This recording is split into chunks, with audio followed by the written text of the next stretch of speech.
She was wearing a bridesmaid's dress and holding a leash. Not the strangest sentence ever uttered, unless perhaps she included what was on the other end of the leash. Because she'd been escorted down the aisle by a rooster named Sir Fuzzy McFeatherston, or the Fuzz for short. He was cute, he was cocky, and he was not happy to be on a leash. Thankfully, though, the ceremony was wrapping up. The bride and groom, her best friend Kate and her almost husband Jamie, were kissing. Soon she'd be able to put the rooster in the cage and she could get to drinking. Because her best friend was getting married. After an engagement she had promised Heidi would be extremely long, but had ended up sort of average because Kate hadn't been able to wait to make Jamie officially hers. Heidi loved Kate, loved Jamie, and how he treated Kate. But she was losing her best friend. So yeah, maybe she was feeling a little mopey, but she wasn't going to let her funk ruin her friend's night. She was going to be the best rooster-wrangling bridesmaid there was. Not maid of honor. Kate hadn't wanted to hurt Kelsey or Cora's feelings, the other half of their quad-sized friend group, so they were all bridesmaids, each with a different job. But that was Kate. Kind, sweet, inclusive. In a word, the absolute best. That was 2 or 3, Heidi supposed, but the point still stood. Kate was awesome, and her best friend in the whole world. And now she was married. God, they were all growing up. Sniff. She hated it. Still, her heart was full, and she sniffed again, dashing away a tear as the officiant declared the newlyweds officially married before they strode down the aisle, hand in hand. Heidi followed, striding, hand in leash, with the rooster. And, well, if that wasn't an apt description of her dating life, she didn't know what was. She could find a man who wanted to sleep with her, cough, cock, but couldn't find one with staying power. Not the point, she muttered under her breath, somehow getting herself and Sir Fuzzy McFeatherston safely down the aisle. The rest of the bridal party paired off and followed her. They snapped some pictures, but eventually the Fuzz got tired of the paparazzi, and Heidi wrestled him into her arms, taking him to the crate Kate had ready for him. She was just bending to place him inside, while trying to slip off the harness without letting him escape, when she felt someone come up behind her. Assuming it was Kate, she said, "I'm fine, Katie girl. Go enjoy your husband. I've got your," she giggled, a 12-year-old at heart, "cock well in hand." Silence instead of her friend's cackling. Shit. Heat stained her cheeks, and Heidi yanked the leash and harness out before slamming and locking the cage. Then she shored her spine and spun around. Tall, dark, a smirk on a gorgeous mouth.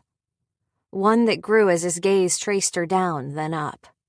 6 months ago, Jamie's brother Brad had stopped in the Bay Area for a quick visit, and she'd had a few too many glasses of wine. He'd offered her a ride home, and then he'd given her a fucking ride. So yeah, she'd had that cock, and she couldn't lie, it had been incredible. But he'd been gone before she'd woken the next morning. And she might be tough on the outside. She might be a strong, independent woman who hadn't been expecting a ring in a relationship, but she thought she at least warranted a note, or a text, or a fucking goodbye. Heidi sniffed. Pretty hazel eyes flared. Baby. Not your baby. A sigh. Heidi. Yes, Brad. The groomsman who should be paying attention to his brother's wedding, instead of bothering a woman who isn't interested. It wasn't a sweet question, for as sickly saccharine as her tone was. I think, she rolled her eyes, not that again. Heidi didn't mean to. It all happened so fast. Brad grabbed her arm. She shoved him back at the same time the crate door burst open, and Sir Fuzzy McFeatherston shot out of the pen. The rooster took off running. Brad lost his footing, crashed into a waiter who was carrying a large tray of appetizers. The food went flying. Brad went flying. Into the cake table. Sir Fuzzy McFeatherston went flying, feathers scattering in all directions. The tray came down. and Heidi didn't think she'd ever forget the sound of it colliding with Brad's head, nor how much joy it gave her. At least until she took a step back, promptly tripped over the fucking rooster, and ended up sprawled across Brad's chest. Chapter 2. Heidi. "I am so sorry," she said, wiping cake off her temple. Kate giggled and swiped a finger through the frosting currently occupying space on her cheek. "I told you, it's fine. The fuzz is a naughty rooster, and I should have known better than to think he would behave at a wedding of all places." Heidi grabbed her friend's hands. He was the cutest ring-bearer ever. Kate's face softened, and she pulled free to grab another towel from the counter of the tiny bathroom they'd sequestered themselves in after the cake debacle, dampening it and working at the frosting embedded in one of Heidi's curls. He wasn't he? Heidi snagged the towel and nudged her friend toward the door. "Go, babe. Enjoy your big party," she forced a smile. "I'll do my best to not ruin anything else." Heidi. She reached for the handle, tugged open the wooden panel, nudged her friend out into the hall. The music vibrated through the airwaves, punctuated by laughter and conversation. "Go. Dance yourself into sweaty exhaustion. I'll be out once I'm frosting free." Kate hesitated. "Go. This is your night. I'm fine." With a nod and a squeeze of Heidi's arm, Kate disappeared down the hall, her dress swishing and sparkling in her wake. Her friend was a goddess. Thankfully, Jamie realized how lucky he was and treated Kate right, which meant Heidi didn't have to kill him. Snorting to herself, she closed the door, going back to work on her frosting-filled curls, and eventually just gave up on her half-up, half-down hairdo and started to take bobby pins out, lining them up neatly on the counter. The door opened as she had her chin tucked to her chest, staring at the line of pins on the white granite while fighting with a pin stuck right at her nape. "Go party, Katie," she said, fingers trying and failing to grasp the little folded piece of metal. "I'm fine." Fingers on her nape, tugging the bobby pin out. She glanced up and saw that it wasn't Kate in the bathroom with her, guilt drawing her back from her own party to help Heidi out. It was him. Brad. Brother of the groom, best lay of her life, and a complete and utter player who was looking at her like he wanted them to play all over again. Look, she couldn't lie. A part of her wanted that. Wanted the hot, sweaty sex, wanted him to hoist her up onto the counter, lift her dress, and plunge home over and over again. But the rest of her still had some self-respect left. She was smart and reasonably pretty. She couldn't hold her booze, but she was a funny drunk on the odd occasion she got that far. Plus, she could cook a mean meatloaf, bake killer chocolate chip cookies, and she always made coffee for herself and whoever stayed over, whether it be friend or fuck, first thing in the morning. Heidi was more of a catch than not, and she was tired of being with people who didn't recognize that. So there would be no hoisting onto counters or dress lifting, and the man certainly wouldn't be getting any of her special chocolate chip cookies or expensive caffeine-laden coffee. He reached up to grab another pin, and she smacked his hand away. "You can go." A slow, sexy smile. "I made the mess. I don't mind cleaning it up." "I guess I wasn't clear." She kept her back to him, glaring at him in the mirror. "Go away." Silence. But he didn't move. She could feel him at her spine, filling up the small bathroom. Didn't know how she could have ever thought he was Katie. The man exuded pure heat and sexuality, and the fucker just standing there had her lady parts all perked and at the ready, his mere presence a temptation all its own. Ugh! No. Her fingers went back to her hair, plucking out pins left and right, pretending he wasn't there, even as she felt him in every cell. "So I was thinking," she snorted. The man just couldn't stop thinking. "That I should go out and buy a cake for Jamie and Katie." Unbidden, she felt her heart give a little squeeze before she shored it back up, before she slapped a heavy chain and padlock around it, protecting the bruised organ. "I already Instacarted one." She picked up her purse, digging past the various items that had made up her bride emergency kit. Clear nail polish for runs and stockings, safety pins, Band-Aids, wet wipes, energy bars, and more, for her cell. Feeling like she should cheer when she managed to retrieve her phone from that black hole, she tapped a finger on the screen, checked on the cake's process. "See?" She turned, showing him the screen. "It should be here in 15 minutes. His eyes changed, emotions mixing in them that she couldn't read, but then he shifted back slightly. Ah, right. She gave him her back again, set her cell down, and focused back on her hair, searching for any bobby pins that might be hiding in the heavy, dark locks. Not finding any, she resumed her patting, scrubbing, and picking at the frosting that had hardened into her curls during the time she'd spent trying to save her friend's wedding. Capturing the freaking rooster, who was far more agile and much quicker than she was, and wrestling him into the cage, double-checking that the lock was properly secured the second time around. Righting the cake table and managing to salvage one tier, so at least Kate and Jamie would be able to cut something that resembled a wedding cake for pictures. Getting ice for the pain-in-the-ass's head who was still standing behind her. And finally, with frosting and cake bits coating the gorgeous purple dress Kate had picked out for all the bridesmaids, she'd attempted to salvage her outfit. And hair. And makeup, all of which were proving to be unsalvageable. Fingers in her hair making her shiver, making her hate herself for that shiver. Brad tugged out a pin she'd missed and set it on the counter. He began. "Will you just fuck off?" she snapped, slapping her hands down onto that granite and glaring at him in the mirror again. "I get that it was good, but what I don't get is how it's always so fucking easy for men to walk away from me." She blinked, wishing she could take that last part back. Unfortunately, since she didn't possess time-traveling abilities, she pressed on. "A note," she said. "That's all it would have taken. Just a simple goodbye, rather than skulking off before the sun rose like I'm some little dirty, shameful secret." Hazel eyes holding hers in the reflection. He had a colored streak of frosting on his left cheek, though his white shirt was almost pristine. Probably because his suit jacket had taken the brunt of the purple and cream-colored cake. Stupid men could just strip off their jackets and look perfectly normal. "You're right," he said after a long, tense moment. "I'm sorry. I should have left a note or said goodbye." An apology. Just like that. Then he smiled, slow and hot and thigh-quiveringly sexy. "But in fairness to me, I've had some unpleasant morning interactions." A shrug. "Sometimes it's better for everyone if I just leave." And just like that, back to the cocky asshole. She stifled a sigh. "Goodbye, Brad."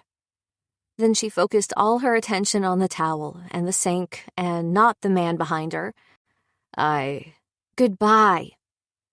After several moments, he released a breath, and she watched him out of the corner of her eye as he left the bathroom, the door clicking closed softly behind him. "Thank God," she whispered, going back to work with the towel and warm water. And by the time her cell buzzed with the alert that the delivery driver was approaching with the cake, she had at least managed to defrosting her hair. Her dress was hopeless. She'd scraped everything off, but the buttercream had left greasy stains all over the bodice and skirt. Dry cleaning might salvage it, but she didn't have a change of clothes at her disposal. So she was embracing the stains. Stashing the dirty towels in the basket next to the sink, she turned to the door, opened it, and froze. A white dress shirt was hanging on the outside of the knob, a note peeking out of the breast pocket. "Can't change the past, but maybe this note will help. B." Her heart did that squeezing thing, but she shoved it down again, ignoring the stutter, pretending she hadn't even had it in the first place. This didn't mean she was going to forgive the man, and she certainly wasn't going to give him a second chance. But she was going to use the shirt to cover the worst of the stains. She slipped it from the hanger, buttoned it up, not fully appreciating how much bigger Brad was than her, until the starched cotton was surrounding her, engulfing her in his spicy male scent, the fabric soft against her skin and hanging to her knees, the sleeves draping past her fingertips. It was intoxicating to be wrapped up in him, in the shirt that was still warm from his body. It's probably not even his, she muttered, rolling up the sleeves. But something inside her knew it was, and that inclination was confirmed when she walked out into the area where the reception was being held and saw him dancing with Cora, clad in just a skin-tight white t-shirt. Ignoring the dance floor, she slipped out to the front of the building, meeting the delivery woman, and then thinking perhaps she went overboard with the cake ordering. Still, she managed to heft the 3 huge sheet cakes, chocolate, lemon, and vanilla, her attempt to recreate the flavors of the deliciousness she'd toppled, thanked the woman who was her savior, and headed back to the wedding. Arms slipped around her, Brad deftly, somehow, scooping the cakes out of her hold before she could react or protest or dodge away. The cakes were worth their weight in gold at this point, but before she could snatch them back or demand he do something, there were hot words in her ear. "You look good in my shirt." Words that left her gaping and shivering with remembered pleasure, damn it.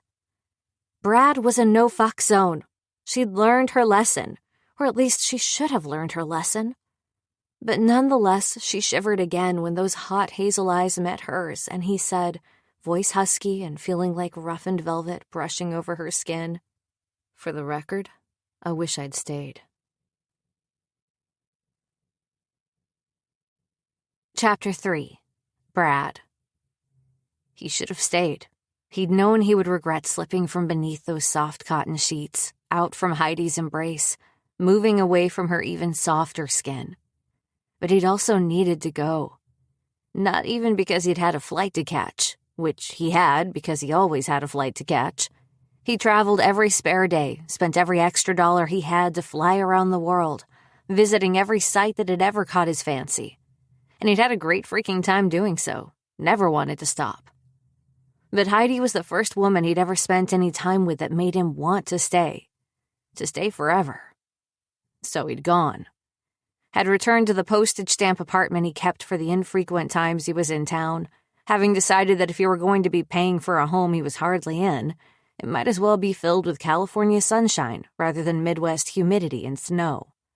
Then he'd packed his usual bag, grabbed his passport, and had flown to Croatia. But as he'd walked through gorgeous coastal cities and explored mountain lakes and appreciated the beautiful agriculture, he hadn't been able to stop thinking of the gorgeous brunette with hazel eyes that were more green than brown. He'd thought of her laugh while eating alone. He thought of her shining brown hair fanning out on the pillowcase when he'd gone to sleep at night. Until he'd forced himself to compartmentalize the woman away, not only for his own sanity, but for hers. The man who stayed, not for a little while, not forever, no matter how beautiful or smart or wonderful the woman was. And Heidi was definitely all of those. But still, as time had gone on, he'd almost convinced himself that he'd imagined the draw he felt toward her. After all these months, after making sure to avoid any interaction that might bring them together during the lead-up to the wedding, he'd begun to think that perhaps she wasn't so freaking perfect in every way that mattered to him. But he hadn't been able to avoid her forever. He'd walked into the wedding rehearsal the night before and felt every cell in his body stand up in attention. She was there. He wanted her. Thankfully, the men and women had separated early in the evening, and he'd been able to keep his distance. But today, seeing her in that fucking incredible purple dress and the way it hugged her curves, watching her eyes go damp as her friend spoke her vows, laughing at the way she'd embraced walking that stupid fucking rooster up the aisle with its vest and sparkling leash. Hell, she'd embraced all of it. The tears, the rooster, even the aftermath of the cake fiasco. And he'd found he liked her even more. "Give them back," she growled. "They're heavy," he countered. "Let me carry them for you." One dark brow lifted. "And you're saying that me, with my weak feminine arms, can't manage to carry them?" "Yep." He preemptively bit back a grin, already anticipating her reaction, which didn't disappoint. She scowled, plump lips pressing flat, and he had the distinct notion that she wanted to stomp her foot. Either that or she wanted to kick him in the balls. Maybe both. "Where do you want them?" he asked, instead of giving voice to either of those thoughts, or to give her any ideas. Her scowl deepened, but she just pointed to the former cake table, the one they'd spent some quality time on top of not long before. The tablecloth had been replaced, the one tier they'd been able to salvage sitting on a plate atop it, along with half of a groom figurine and the bride's legs. Heidi growled, plucking the horrific scene from the cake and wrapping the sad pieces in a napkin, which she stashed in the bodice of her dress. He didn't even bother looking away, not when he had the great privilege to witness the action of her spreading his shirt wide and sticking her hand between the luscious set of breasts he'd once been up close and familiar with. Then she patted the table before buttoning the shirt back up. "Set them here." He placed the boxes down. "My bouquet is on the head table," she said, opening one lid. "Can you grab mine, Cora's, and Kelsey's?" "Got it." He turned away. She snagged his arm, tugged him to face her. "Do not touch Kate's bouquet," she ordered, eyes flashing. "She's saving it, and I will not ruin another thing of hers." Brad reached down and lifted her hand, bringing it to his lips. "I won't, I promise." "Good." She snatched her hand free. "Don't." Then she spun away, giving him her back again, probably not realizing how tempting the line of her nape was with curls teasing the creamy length of skin, nor how her curves were highlighted by the way they pressed against the fabric of his shirt. He wasn't going to tell her. For one, he appreciated the view. For another, he appreciated his balls right where they currently resided. Dodging the dancers on the rented floor, he made his way to the head table and scooped up the proper bouquets, and not the big one with ribbons and a floofy. Was that a technical term? Probably not, but it was the only way he could think to describe the flouncing greenery, ribbons, and flowers. Regardless, it only took him a few minutes to return to the cake table, bunches in hand. What he returned to was amazing. Heidi had managed to stack the rectangular cakes on top of one another, angling them artistically. The boxes were on the floor next to her feet, and she'd commandeered another flower arrangement from somewhere, and was currently placing the buds around the cakes. He said, setting the bouquets on the table. "Are you a magician or something?" She stuck a rose into a gap, not looking at him as she continued placing flowers, adding in ones from the bunches he'd brought over. "Nope." Okay then, apparently this woman could hold a grudge and a half. Not that he could really blame her. Most women didn't appreciate being used, and even if that wasn't what he'd intended, that was what she'd thought.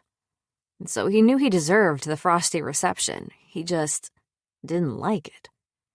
Stifling a sigh, he bent and picked up the boxes, folding them and stowing them beneath the table. Maybe a more appropriate question would be, how did you learn to do that? "It's a hobby." A beat as she dismantled her bouquet, tucking in tulips and roses at regular intervals. "What other hobbies do you have?" Hazel eyes on his, condescension in their depths. "Really?" she asked. "We're really going to have this conversation?" "Are you always so prickly?"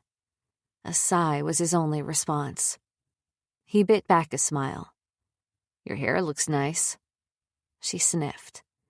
"Heidi." She froze, head tilting up to the sky, hair floating behind her like some curly brown cloud, her throat exposed and tempting. His mouth watered, actually watered, remembering how he dragged his lips over that gentle slope, how he traced his tongue along the silken skin. "I truly am sorry." Her head flopped to the side, tilting enough so she could meet his gaze. "And I truly meant what I said." She straightened, eyes serious. "I'm not interested. I want someone who wants me enough to stick around." A shrug. "The truth is that I know you well enough by now to know you're not that kind of man." That stung. But he couldn't deny it, couldn't pretend she was wrong. He didn't have staying power. "I know." Her expression changed, and he hated that he didn't know her well enough to discern the undercurrent in it. At any rate, she focused her attention back on the cakes, and he watched in silence as she turned the supermarket confections into something that belonged in a fancy bakery. I wish I'd ordered icing, too, she murmured, perching a final gathering of blooms on the salvaged tier, which she hadn't stacked on the others, but had somehow made its separation seem intentional with the way she'd arranged the flowers. It looks beautiful. She froze, almost as if she'd forgotten he was there. He was so attuned to her that he didn't think it would be possible to not be aware of her. Ever since he'd walked into the church the night before. No, since the moment he joined in on that dinner all those months ago, tagging along with Jamie and Kate to meet up with Heidi, Cora, and Kelsey, he hadn't been able to get this smart, gorgeous woman out of his brain. Brad couldn't even say it was because she came in a beautiful package, though he certainly appreciated her curves, her pretty face with those expressive eyes and kissable lips. But his fascination had begun at that dinner and had only grown through the night. When Kelsey had been picked up by her fiancé, Tanner, and Cora had left with Kate and Jamie because they all lived close, he'd offered her a ride, ostensibly because his apartment was close to her place, but in truth, because he'd wanted to spend more time with her. Yes, he was attracted to her. But that attraction wasn't just sexual. She was witty, and more than once she'd made some offhand comment that had him bursting into laughter. Beyond that, he could tell she was a good person who cared about the people at that table, including him.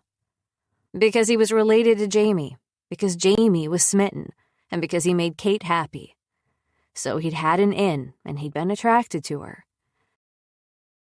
Which had been convenient, considering the venue they'd chosen to hold the reception in on that dinner all those months ago, tagging along with Jamie and Kate to meet up with Heidi, Cora, and Kelsey. He hadn't been able to get this smart, gorgeous woman out of his brain.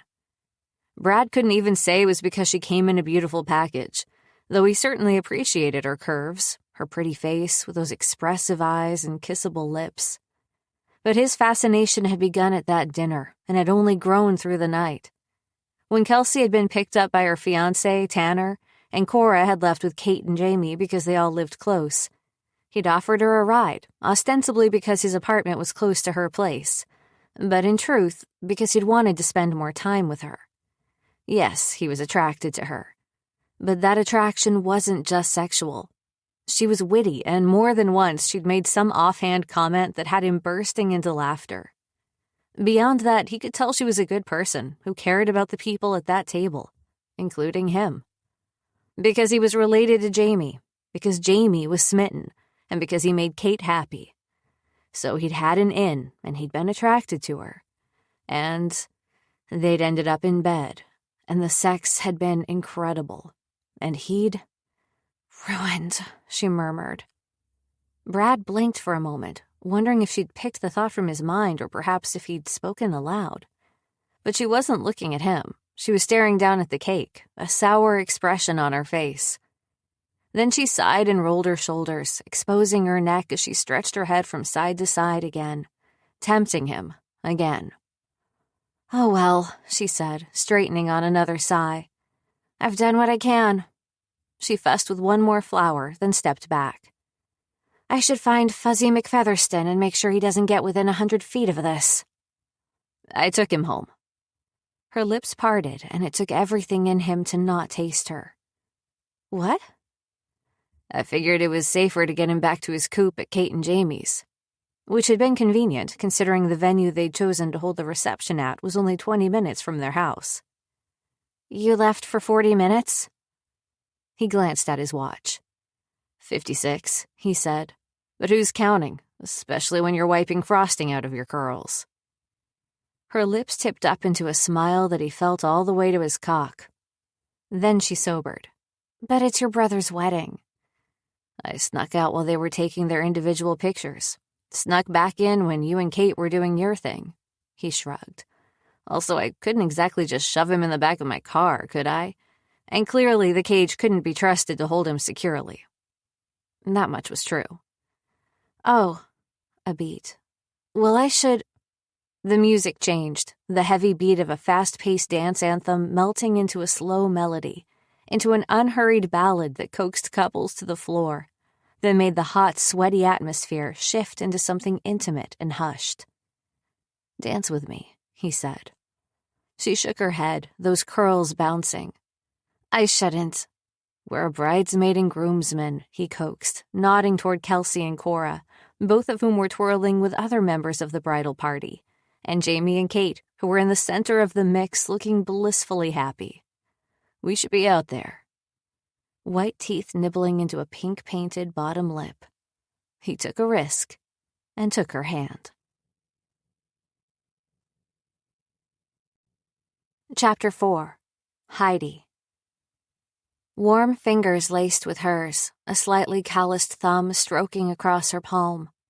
Back and forth, back and forth, back and... Then she was pressed to Brad's chest, the heat of his body surrounding her, her breasts tingling as they brushed against the hard muscles of his torso.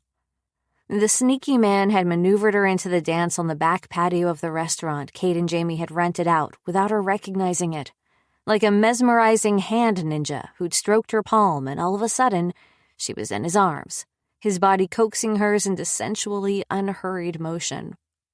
A shiver skating down her spine when he slid his hand down, the heat of him seeping through the layers of his shirt and her dress, imprinting onto her skin. I love this song," he said softly. She blinked, surprised that he'd admit to liking the poppy ballad. "Really?" "What can I say? I'm a Gaga fan." He smiled, slow and sexy. "The woman's got pipes." Lips parting, she scrambled to say something. Hell, to say anything.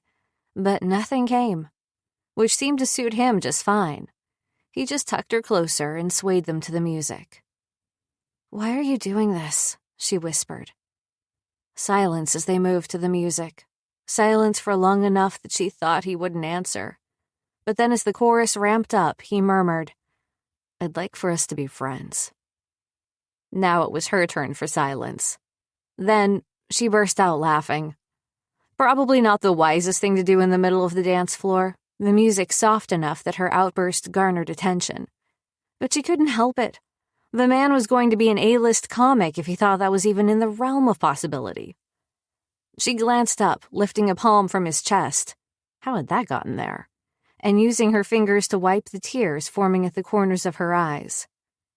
His pretty hazel irises were focused on her, the golden and green deep into a rich brown, with the twinkling lights and navy sky above them. "That's a no, then?" "That's a no." He nodded, his eyes on hers as the song wound down, as a faster one took its place, the DJ breaking into it with the announcement that the cake cutting would begin in just a couple of minutes. "I should," she began. Another nod, his arm slipping from around her, one hand grasping her elbow as he led them off the floor.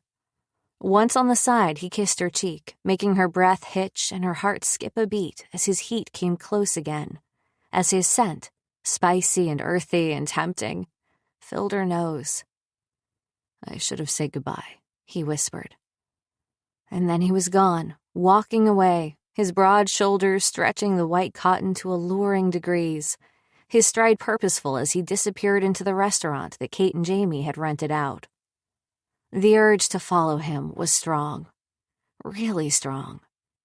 But the moment she actually gave in to the temptation to follow him, the moment she took a single step in his direction, Kate came up and grabbed her arm, saving her from doing something incredibly idiotic. "Did you do that?" Run off the sexy, gorgeous man who clearly wanted to give her another glorious night of sexy time? Yes, she had done that, but out of self-preservation, because self-worth and value and some other things that were important for some reason. She blinked, shook her head. No, not for some reason. They were important for her to keep hold of her self-respect, not to mention her feminist card. But it turned out that Kate wasn't staring after the gorgeous Brad. She was looking at the cake table, the mishmash of flowers and supermarket cakes she'd thrown together. Heidi winced. "Yeah, I know it's not..." Kate hugged her tight. "Why the hell did I spend that much money on an expensive cake when you could create that?" "It's not..." Kate released her, then promptly gripped Heidi's chin between thumb and forefinger. "You are an amazing friend, and I love you." Shit, now Heidi's eyes stung. And then they were hugging each other, and yeah, so maybe it was mostly because Kate was deliriously happy. and perhaps had consumed one too many of the signature cocktails. But Heidi was still emotional. "I love you too, Katie girl," she whispered, then nudged her friend back. "Now go find that sexy husband of yours and let's cut some cake." "Holy shit," Kate breathed. "Husband? Husband! I'm married!" Heidi grinned. "You are, honey." Kate did a little dance. "And now I get to eat cake." The literal embodiment of having your cake and eating it too. "Precisely!" A grin, a kiss to her cheek, and one more squeeze that hurt Heidi's heart in the best way. "I'm going to go find my husband." Heidi nodded her chin behind Kate's shoulder. "I don't think you have to do much searching." Not that the happy couple heard her. They were smiling and staring into each other's eyes in a way that should have been sickening. But she couldn't fault her friend for that type of love, even if Jamie had regrown his man bun solely because Kate demanded it. The man had nice hair, but Heidi shuddered. She just couldn't get behind man buns. And she digressed down the rabbit hole of unnecessary thoughts. Luckily for her, the DJ called the guests to attention at that moment, directing everyone to the cake table for the cutting ceremony. Heidi caught a glimpse of Brad. Because, of course, he wouldn't miss an important part of the wedding. People could say what they wanted about the wayward traveler, but when he was in town, he was a good brother. He had good qualities, she supposed. His family, Jamie included, were great. But she supposed he was also a decent person. The sneaking out of bed before morning problem aside. And really, as much as she wanted to be mad at him about that, she had invited him to her townhouse. She had wanted him. She had slept with him. Because she'd made that choice. Had she anticipated something different for the morning after? Fuck yes, she had. Did it hit a little too close to home because she was feeling vulnerable and the sneaking out he'd pulled hadn't been the first time that it happened to her? Also, yes.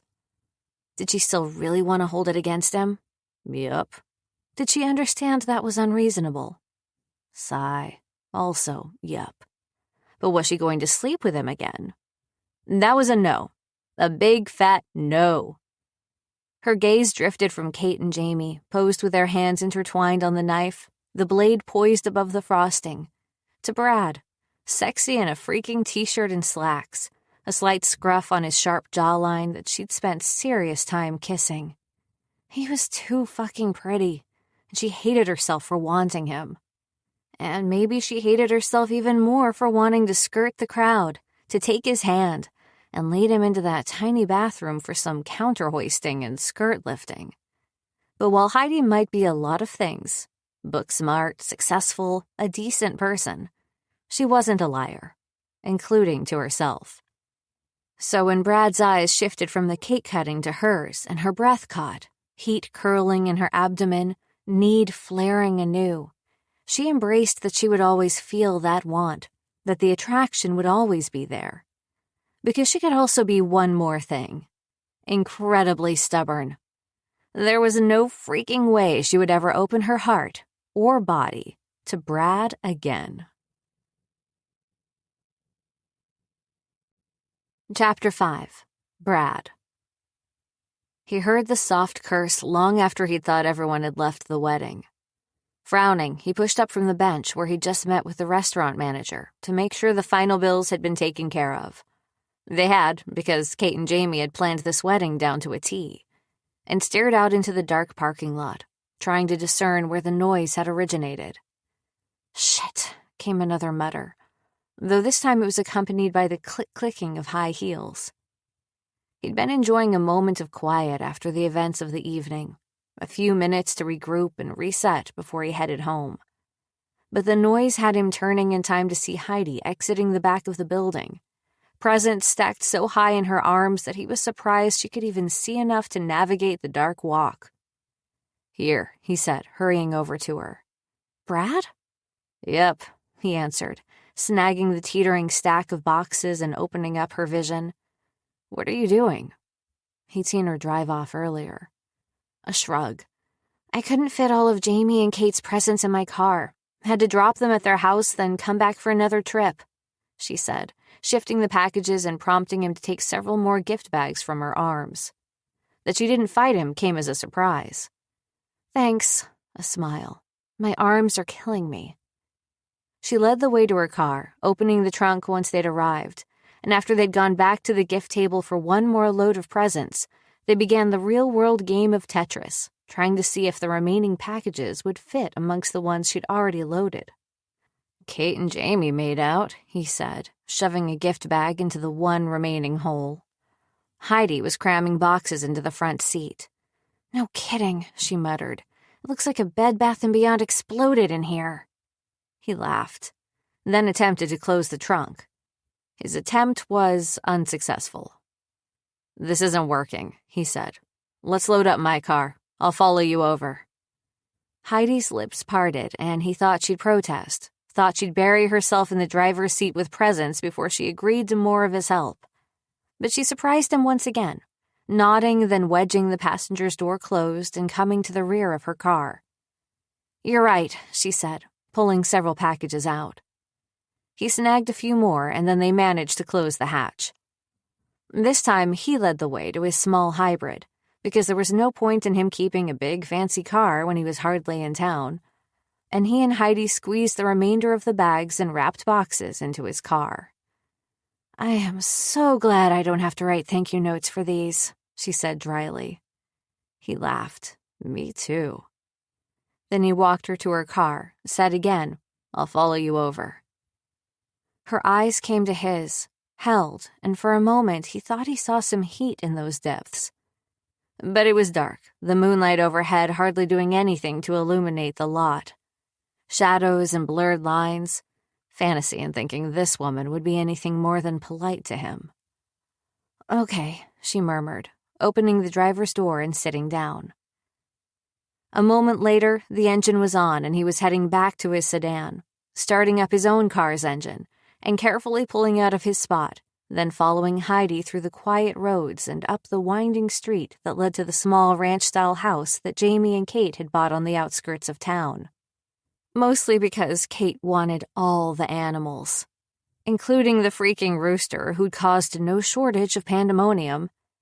Last he'd heard, they had adopted a trio of goats that had been destined for slaughter, Fuzzy McFeatherston, the evil rooster, and his half-dozen harem of hens, 2 dogs, 3 cats, and a turtle.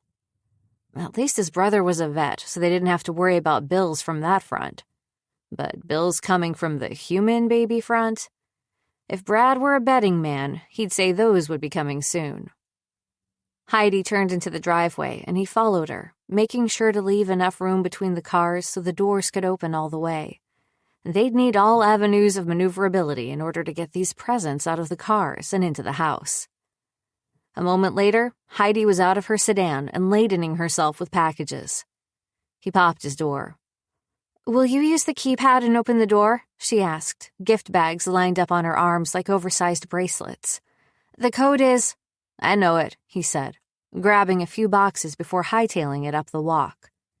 He punched in the code, pushed inside, and dropped his burden with the rest of the presents in the living room, then went back outside. Along the way, he made sure the latch was open, but not the door, because he didn't want to be responsible for kitty escapes. Heidi was coming up the steps, so he doubled back, opened the door for her, did his whole latch but not wide open procedure, then returned to his car. They repeated the process, unloading the presents and stacking them inside the house, until that front room appeared to have become the landing ground for every shade of sparkling silver wrapping paper and the entire stockpile from the tissue paper industry. When they were done, Heidi set the alarm and they closed the front door behind them. "The pet sitter will be here in the morning. Hopefully the cats don't get into the bags." She winced. "I didn't think of that." "How much trouble can they get into?" he asked. Another wince. "Have you met the terrible two?" "No. Why?" Her lips twitched. "They make the Fuzz look like the most well-behaved rooster you've ever seen." His brows lifted. "I'm not joking." Shit. Her shoulders slumped as she turned back to the door. "Maybe I'll lock the cats in Jamie and Kate's room, and tomorrow I can come back to move the presents into the spare bedroom and lock the door." "I can help you move them now," he offered. "I'm tired," she said, chin dropping to her chest. "And my feet hurt." He nudged her toward her car. "Go home," he ordered. You took care of Cake Gate," he said. "I can deal with Present Gate. Plus, there's no telling if we'll be able to find or catch the cats." Her nose wrinkled. "That's true, but I should really—" "Go home and rest," he said, guiding her to her car. "Yes, that." "But—" He opened the driver's door, and still she hesitated. Another nudge had her sitting in the seat, and he closed the metal panel as soon as her feet were clear, trapping her inside. "Drive home. Get sleep," he said, loud enough so she could hear him. She made a face but didn't protest further, just turned her car on and backed out of the driveway. Brad watched the taillights disappear down the street, then went back into the house and got his workout moving those packages from the living room into the guest bedroom, making sure he closed the door securely to prevent any kitty escapades.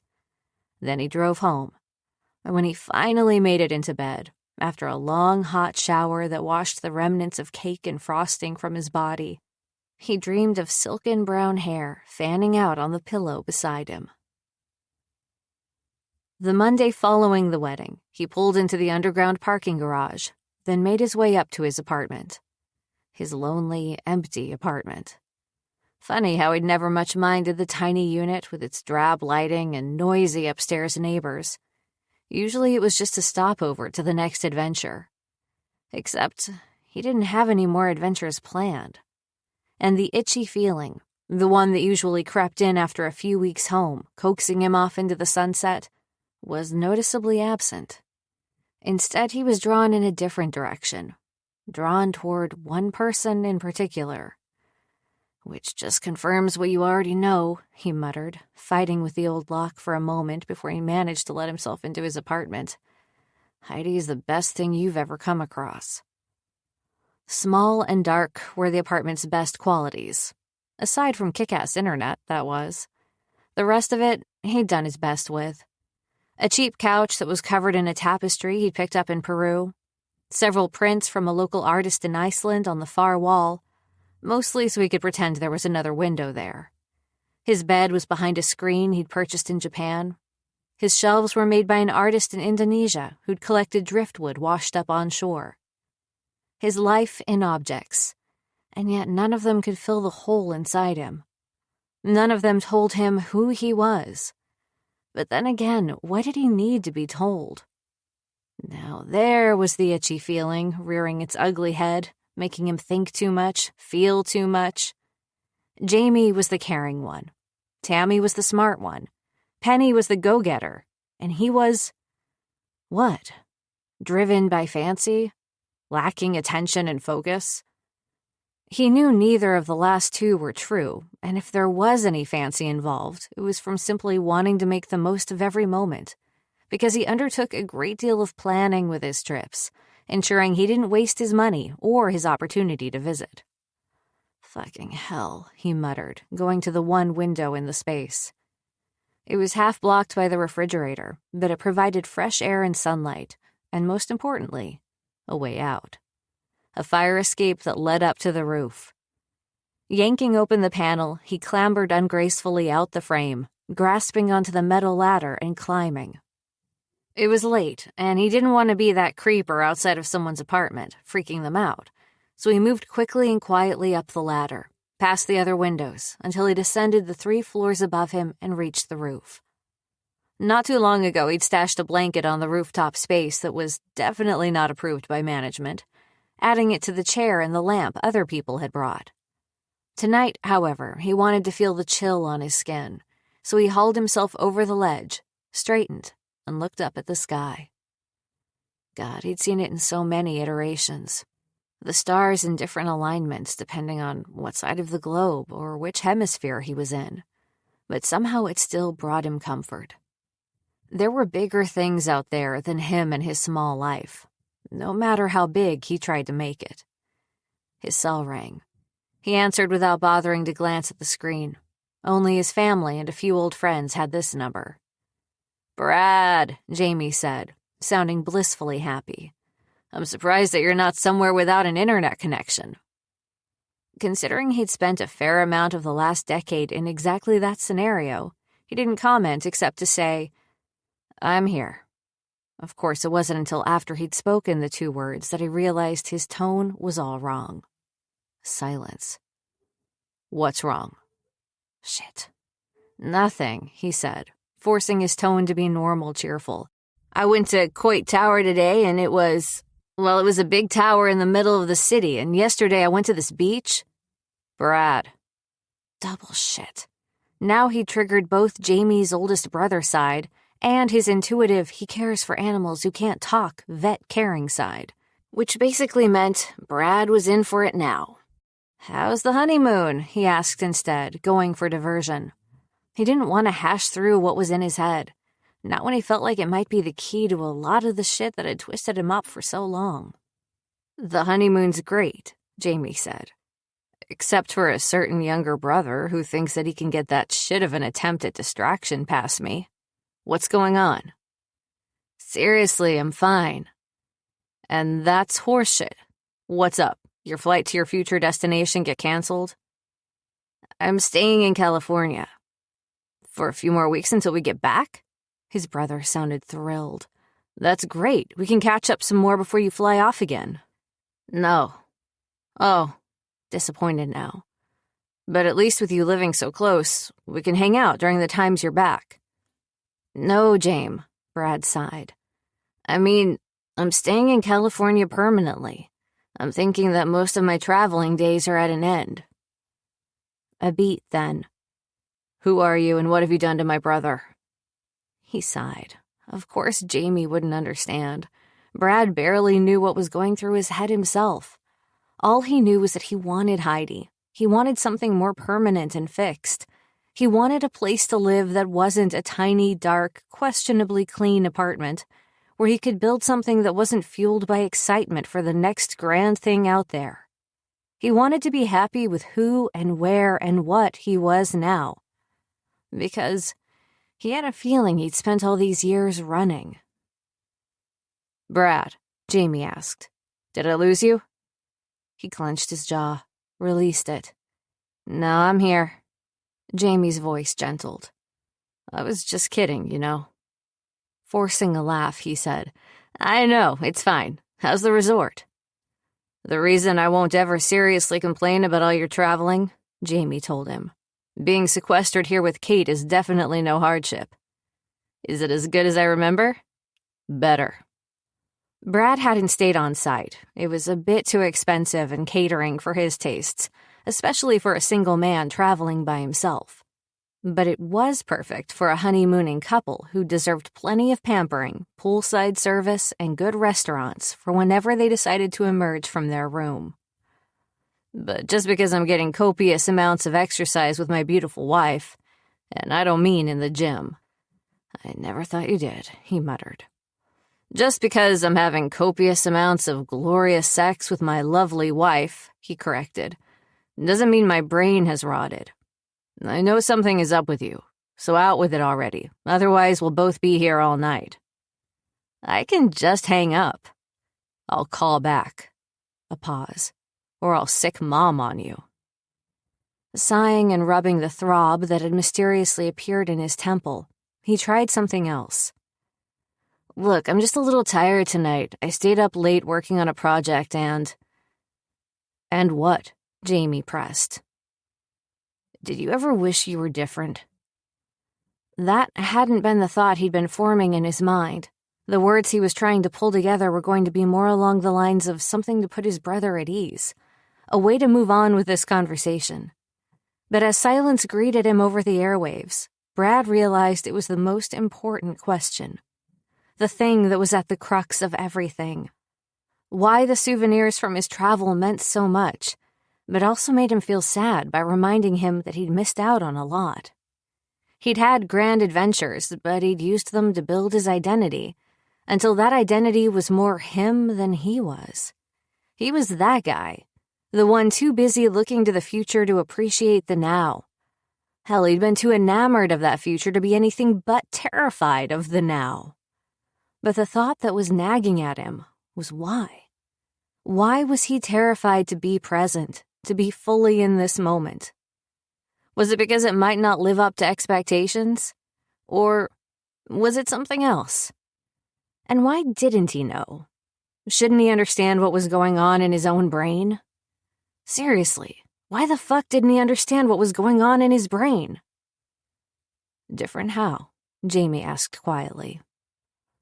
Brad blinked away the thoughts, the questions that, at that time, were frustratingly unnerving and unanswerable. I'm not sure, he admitted. That's not an answer.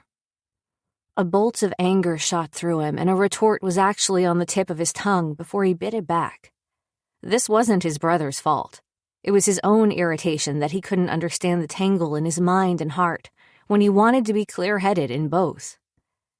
I want to answer you, he said, voice tempered, but I don't fucking know how. Jamie released a long, slow breath, sending static through the speakers of Brad's cell. Mom always told me you're the one she worries the most about. Somehow disappointed by that reply, somehow wanting his big brother to have the proverbial answer to the flurry of thoughts and concerns and questions in his mind, even though it wasn't like he was doling out exceptional wisdom in this conversation with all his I don't knows and I don't know hows. He sank down into the chair on that roof, the coolness that lingered on the plastic seeping in through his jeans, chilling the backs of his thighs, and forced out a cordial response. Well, that makes sense, he said. I have traveled to some pretty sketchy places in my time. A beat of quiet. Then, ask me when she told me that. Something in his brother's tone had Brad sitting up a little straighter, tearing his eyes from the stars overhead and shifting them to the roof of the opposite building, even though he wasn't really processing the rectangular lines.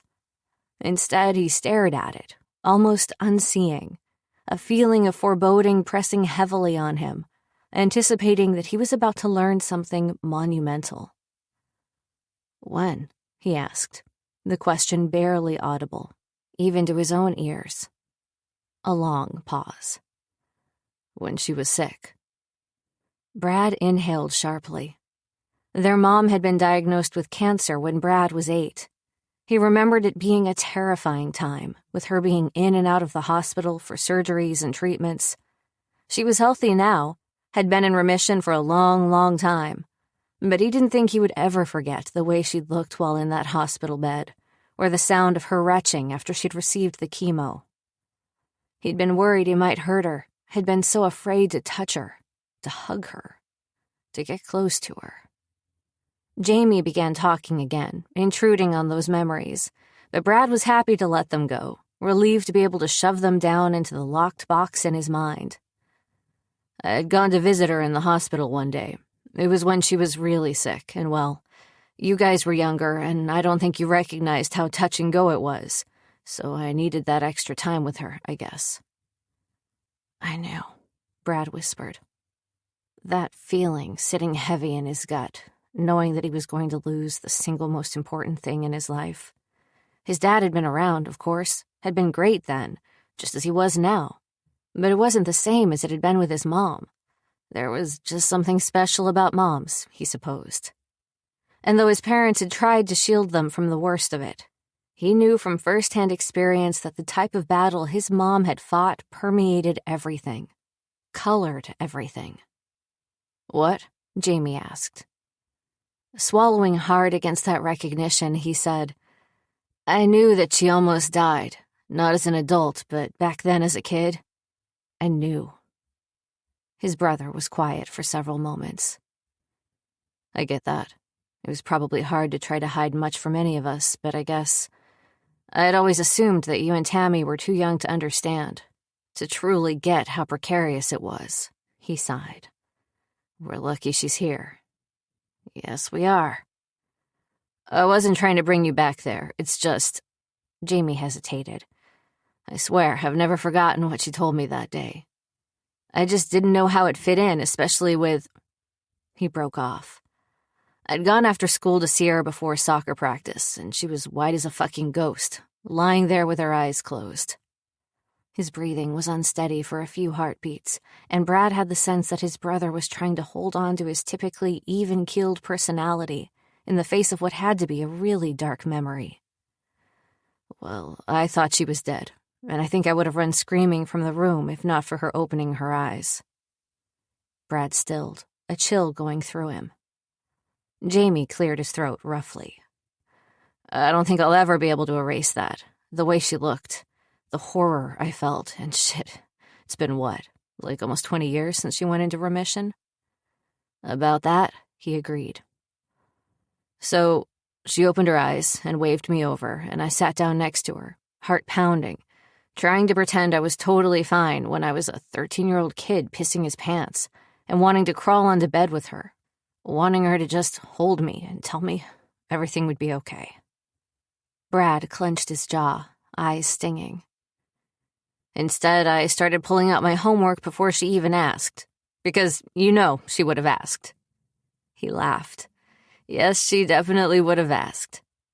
Their mom had always had her finger on the pulse of their family, somehow recollecting which of the four of them had a project due or a dentist appointment or needed to wear something special for an event at school. But she saw right through me. She knew that I was upset, that I was taking it really hard, and she ordered me into bed with her. He released a breath. I resisted, said I was too big, too old, but she wouldn't let it go.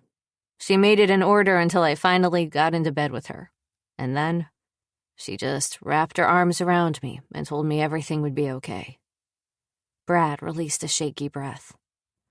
We laid like that for a long time, and I remember at some point looking up at the clock and realizing that I had to get to practice. So I packed up my things, got ready to walk my ass over to the field, and then just before I reached the door, she stopped me and said, "You need to watch out for Brad." Jamie inhaled, released it slowly. And I remember grabbing onto the door handle and saying something to the effect of, "Why? What do I need to protect myself from?" Thinking you'd stolen my Legos or were planning some prank, like you were always doing as an 8-year-old little twerp. That made him smile, enough that he could actually muster a light retort. "You're just saying that because I always got you." "I'm glaring at you right now," Jamie laughed. "But yes, that's also true." Still, she wasn't talking about the Legos or one of your pranks, because in response she told me, "I worry for your brother because he's the type of person who always seems happy on the surface, and those are the people who are usually hurting the most underneath. That's why you need to watch out for him." Jamie cleared his throat. "You were a kid, a pain-in-the-ass kid, but you weren't ever sad or down or anything other than an annoying kid brother, so I thought she was being ridiculous." "I probably was stealing your Legos or planning something," Brad said lightly, even though his throat was tight and his heart was pounding in his throat. He actually felt a little dizzy, as though the earth had just suddenly shifted on its axis. "That's possibly true," Jamie agreed. "But I've also finally gotten old enough to understand what she was saying, and to understand why she said it. She put on that good front, wanted to kick cancer's ass, but it had to have crossed her mind that she might not be here, and that she wanted someone to know. Well, to know that." He struggled with words again. Was that what he was? What his mom had said? Was he unhappy? He didn't feel unhappy spending time with Heidi or when he was with his family. He never felt unhappy when he was traveling, which was probably why he'd clocked so many hours on planes and in other countries. "I don't think she was thinking you were sad all the time," Jamie said, "but more that you're really good at putting on a mask. You come across as so easygoing that people don't often recognize that you need more from them." He blew out a breath. "And I think Mom needed me to know, in case." Pulse pounding in his ears, Brad had to choke, because otherwise he might cry. And God, he really didn't want to cry that night. "Must be all the gray hairs," he said on a laugh, and even he could hear that it didn't sound remotely right. "Mom always said my superpower was giving her new ones hourly." Jamie chuckled. "It wasn't the gray hairs. Though I can't deny that I'm now old enough to find a couple of those now and then." His tone went serious. "But, Brad, It's only because I have Kate now that I understand what Mom was saying then. Because my Kate was one of those people. The ones who seem happy on the surface, but who was hurting underneath. Heart pounding, Brad couldn't bring himself to form a response. Which was just as well because Jamie wasn't done talking. So, bro, my question to you is, what's beneath the veneer? What's that proverbial grain of sand in the oyster, rubbing you raw? Or maybe it's a big spike that's jabbing at you over and over again. Something that's hurting you and just won't go away, no matter how hard you try to ignore it. He shook his head even though his brother couldn't see him. It was all he could manage when all he could think was, happy on the surface. And what was beneath? Nothing. Empty, unfulfilled. Fuck, that was gloomy. Fuck, that didn't make him feel better.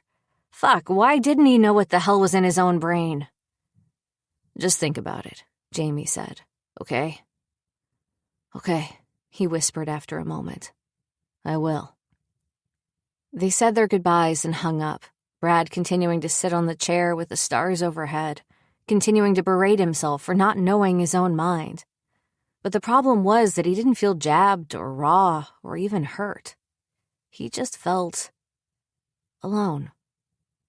For the second time in as many minutes, he went completely ramrod stiff, not breathing, not moving as he realized that, no, he wasn't necessarily unhappy or depressed. He was empty. Because he'd filled his life with all the wrong things, or perhaps most of the wrong things because he did have his family. But he didn't have any close friendships, and he'd used traveling as a tool. To avoid connection. To avoid getting too close to anyone. Because if he did get close, then he might care about them and they would leave, or they might get sick and die.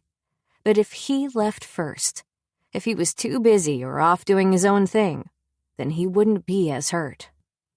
That was why the first night with Heidi had freaked him out so much. That was why he'd run. Because he'd known she was different, known he couldn't leave her behind. The only question was whether he had the strength to fill that empty void inside him, whether he had the strength to put that need to keep people at a distance behind him. Heidi's smile flashed through his mind, the pride on her face when she'd stared up at him with the amazing cake creation to replace the mess he'd made, the tears she'd wiped from her eyes when she'd watched Kate and Jamie kiss at the altar, her joy when she'd caught the bouquet, her arms as she'd walked toward him, the slender limbs laden with presents from the wedding. Hell, even her glares. None of that had made him feel empty. None of that had made him feel alone. So fuck that, he whispered. Fuck the void. Fuck the distance. He was done with running. He was ready to live a life that was so fucking full it was spilling over. And he wanted to live it with Heidi. Chapter 6. Heidi. Sighing, she shut down her computer and stretched her shoulders, knowing the calculations weren't quite right, but also knowing that she was too tired to sort out where exactly she'd gone wrong. Gathering up dirty coffee cups and muffin wrappers, her guilty pleasure was the banana chocolate chunk ones from the best bakery in town, Molly's. She made sure all the equipment was either shut down or properly collecting data they'd retrieve in the days and weeks to come. Her assistants had left several hours before, but she was playing catch-up after having had a meeting with the board earlier in the day, which meant she'd spent more time schmoozing than mathing, and had hated every minute of it. She understood the need for the schmoozing. She just was never more at home than when she was in her lab, a lab that was hers and hers alone. Well, hers alone if she ignored the fact that the funding came from the company and she had to clear her research with the board members. But for the most part, they left her to her electron microscope, her spectrometer, her calculations, aside from the schmoozing. Thankfully, that only happened quarterly, and the rest of the year she was left to her own devices in her own lab, that she was in charge of. Yep, she was living the female scientist dream. When she'd quit her previous job just over a year before, she'd been at a loss. She'd worked at universities and big corporations, but the red tape had been astronomical, And not only that, but she'd felt like every single one of her decisions she'd made, every shred of research and evidence she'd conducted and garnered, had been questioned. Ostensibly, she'd been running her own lab for one of the best companies in the world, and she'd been micromanaged within an inch of her life. She'd been miserable and ready to change positions, or maybe to go back to school and make a bid at becoming a career student. And then she'd found Volton, and this company was different. It was still a power in the industry, but it was smaller and run by a CEO who was determined to not let it get bogged down with big company problems, which made it a joy to work for. It was the mystical unicorn of careers to actually love getting up in the morning to come to work, and she was riding that magical horned horse like a champ, clomping into her lab every weekday morning and some weekends, so long as there were coffee and muffins. Smiling to herself, she placed the dirty mugs in the sink, set the coffee pot to be ready to brew for the morning, and locked up. Her phone buzzed as she walked to her car, and she pulled it out of her pocket, smiling wider when she saw that it was Kate texting her a picture of her purple-painted toes dipping into the white sand of a beach. Typing on the screen as she walked, she sent, "Why are you wasting time with your precious hubby to text me?"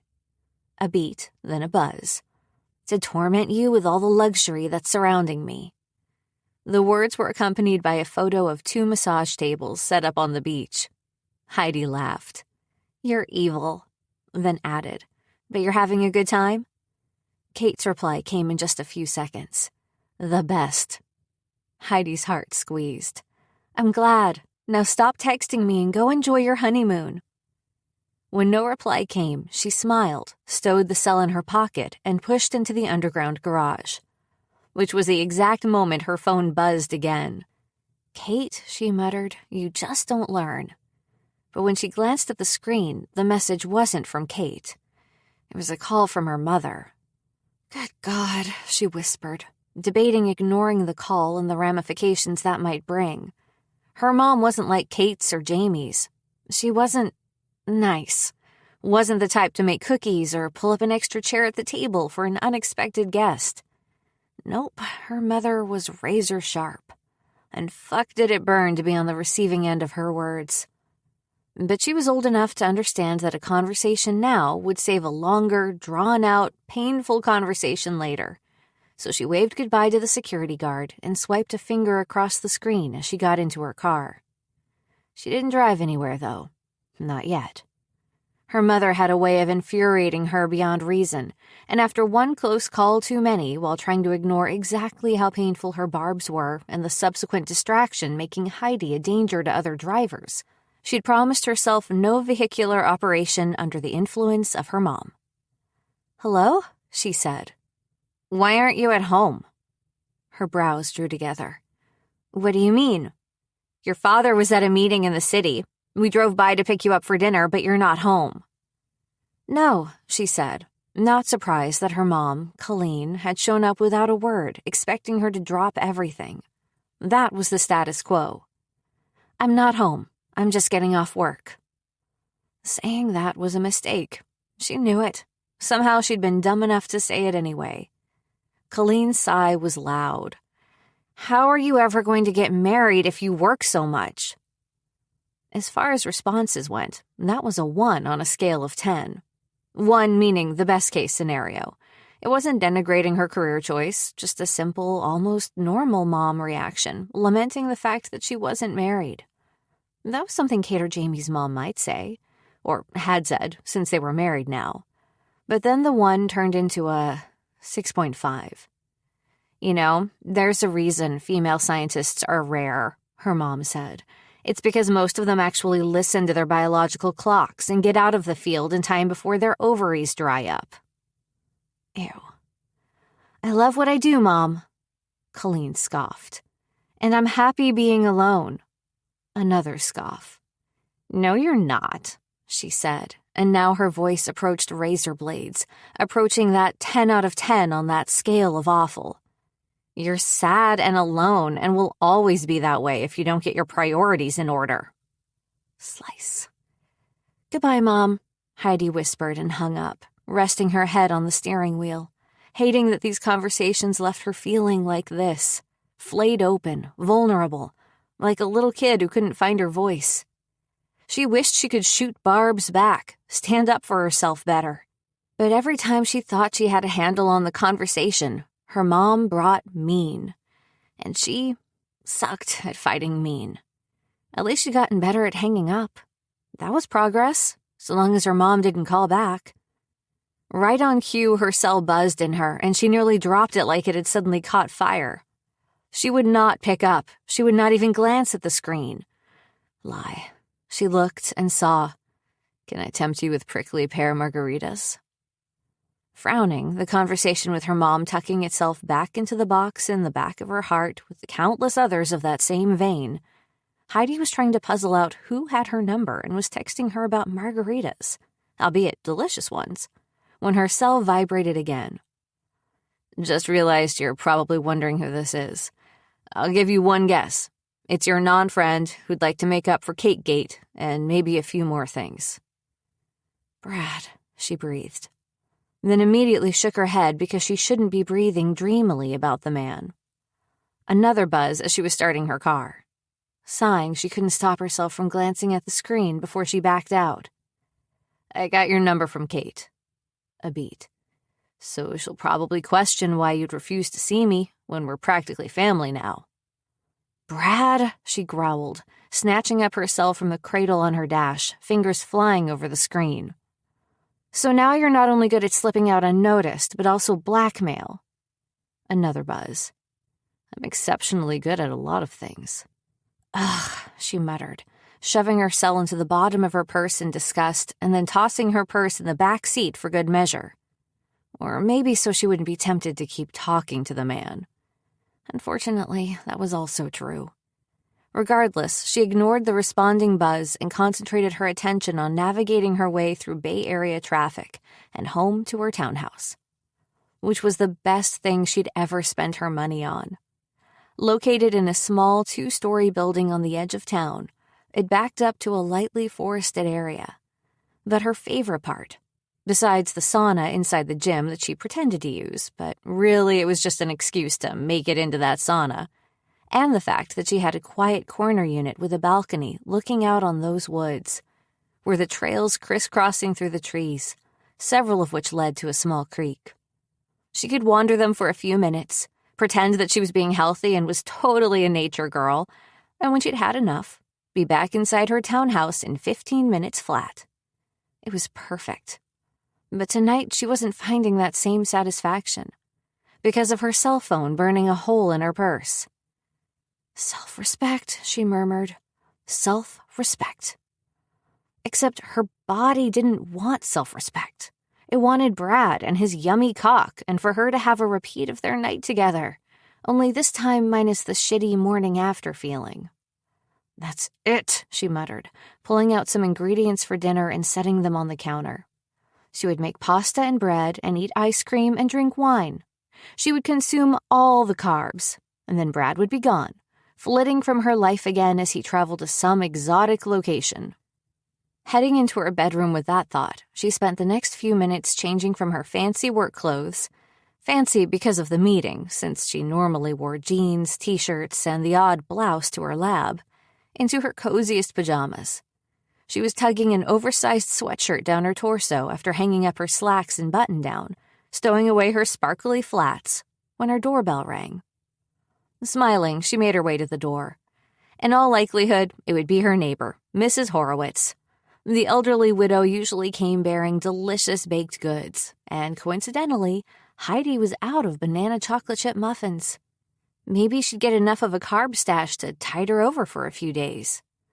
But when she tugged open the wooden panel, Mrs. Horowitz wasn't on the other side. "Can I bribe my way inside?" Brad asked. "No," she muttered, starting to slam the door. "I have tequila," he coaxed. "It's a school night." This time she did shut the heavy wood, flicking the lock with a resounding click. Then she heard the sigh.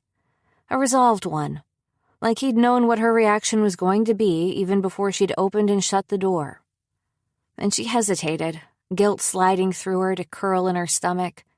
She didn't enjoy feeling like a bitch, especially when the man was probably lonely with his brother gone. He probably didn't have a lot of friends in town. She knew he'd only recently moved to California, that he worked from home, and his travels took him away frequently. He didn't even have his family to hang out with. They'd all returned home on Sunday. So if she didn't take pity on the man, he would be all alone and lonely and sad. Or maybe that was her? Either way, she'd reopened the door. But he wasn't there. The entry was empty, the street beyond quiet. She started to take a step forward in an attempt to follow him when she couldn't begin to have a clue to know how to track him down or which way he'd left, and stopped. Then glanced down and smiled despite herself. There on her welcome mat was a basket, and inside it a bottle of tequila, a bag of ice, a squirt bottle of prickly pear simple syrup, a shaker, and 2 glasses. The man had charm and balls. She had to give him that.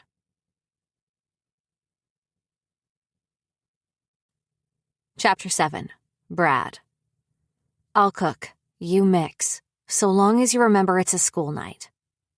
He glanced down at his cell and smiled, then got back out of his car, which he'd parked just down the block, and made his way to Heidi's door. She was waiting in the opening, the rattiest sweatshirt he'd ever seen covering her lush curves, the basket he'd left in her arms. Her hair was down, her legs covered in rainbow-printed pajama pants, and her feet were bare, purple painted toes peeking out from beneath the hem of her PJs. And she was the most beautiful woman he'd ever seen. Seeing her was an actual punch to the gut, a physical caress. Then she spoke, and he'd be lying if he said it didn't take a tiny bit of wind out of his sails. I'm only inviting you in because you're alone. Ouch. But still, it was a way in. So he simply took the basket from her arms and said, Well, if I'm here being pathetic, I don't mind being pathetic with you. Her cheeks went pink. That's not what I meant. He knew that, knew despite the sharp words and her attempts at distance, that Heidi wasn't mean at heart. She had a generosity of spirit and a big heart, both of which had recalled him to her place, even after he'd clearly hurt her deeply a few months before. Shifting the basket, he brushed his fingers over her cheek. I know. No touching, she muttered, stepping back. If you want my famous spaghetti bolognese, you'll stop with the seduction and just be Jamie's brother. He didn't want to be Jamie's brother in that moment. He wanted to be this woman's lover, her other half, her everything. But he'd blown it. He'd run scared last time, and now he was paying the consequences. Also, yes, maybe he had a plan to sweet-talk this woman into a second chance. He'd fucked up, he panicked and left, but he'd come back. He'd seen her. The puzzle pieces in his mind had finally rearranged themselves into proper alignment, and he knew that he couldn't give her up. Travel had grown dull, his life empty, but now he was seeing in full color for the first time, and that was simply from being in her presence for a few hours. He wanted more. He wanted everything. He wanted... Well, first he wanted this woman to not look at him with daggers in her eyes. Baby steps. Lifting his hands, he said, No touching. A beat. Unless you ask me to. Her eyebrows lifted, and if her glare were a physical thing, he would have been flayed open and bleeding on the ground. As it was, and lucky for him, she didn't have that power, so he was able to follow her into the house, able to surreptitiously take in her surroundings, to mark if anything had changed. It hadn't, and he walked through the clean space, everything neatly in its place, from the dust-free photographs to the purple couch with the cheerful turquoise cushions. She strode into the kitchen, and he saw how she had food set out on the counter. As he hovered in the doorway, she bent and grabbed a pot from a drawer, slamming more than placing it on the stove. Is there a reason you haven't started mixing drinks yet? She muttered a little while later. He'd been watching her at work, opening cans of tomato sauce, browning some meat in a pan, which had required her to do an additional bend and had given him an additional glimpse of those curves currently hiding amongst the rainbows on her pajamas. Chopping an onion and herbs, and he hadn't realized that he'd spent long minutes standing in that opening. She was mesmerizing. even grouchy and in enough fabric to cover an elephant. Which was a thought he would not be saying aloud, because, once again, he liked his balls where they were, thank him very much. "I thought it was a school night," he bluffed. "Figured you'd want to save your one drink for mealtime." "I changed my mind," she muttered, stirring the pot after adding what smelled like garlic, and plenty of the yummy aromatic if his nose was any indication. "I need more than one drink to deal with you creeping out on me like a peeping Tom." He burst out laughing. "That wasn't supposed to be funny." Crossing over to her, he said, "You're like a kitten trying to be terrifying, hissing and swiping out with your claws but not managing anything remotely close to frightening." Her hazel eyes darkened, and he had the distinct thought that if he really liked his balls where they currently resided, then he was going to have to stop running his freaking mouth. But instead of taking her frustration out on his junk, instead of smacking him over the head with that pan, as he probably half deserved, her lips curved into a rueful smile, and she said, "Unfortunately, I've never mastered the art of being scary." "That's not so bad." "Oh yeah?" she muttered. "You haven't seen me trying to scare off annoying men in the bar. One of my glares, and I swear they pull up a chair and start ordering appetizers." She turned back to the sauce and stirred in one of the cans of tomatoes. "I'm guessing it doesn't work on annoying men in your house, either." Her lips tipped up. "No, it doesn't." He laughed, finally placed the basket on the counter, started pulling together ingredients for the prickly pear margaritas that he'd heard through the grapevine were her favorite.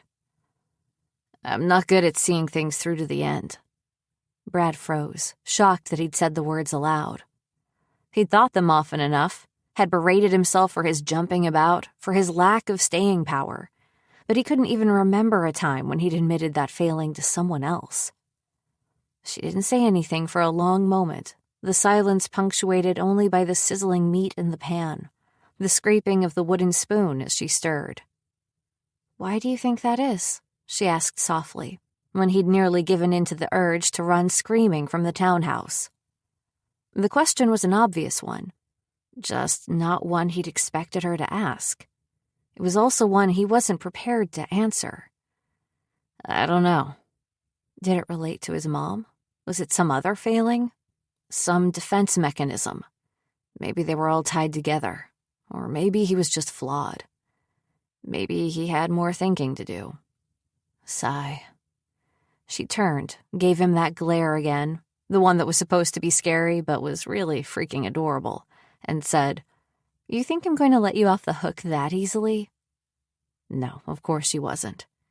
But before his discussion with Jamie, he'd never talked to anyone about this, had never done more than laugh off the comments when people, from teachers to family members to friends, teased him about his flights of fancy and his tendency to go off on his own adventures. Even his career had been something he'd fallen into. Website design, predominantly for travel companies. His first client had reached out to him after finding Brad's now-retired travel blog. See what he meant about not finishing things?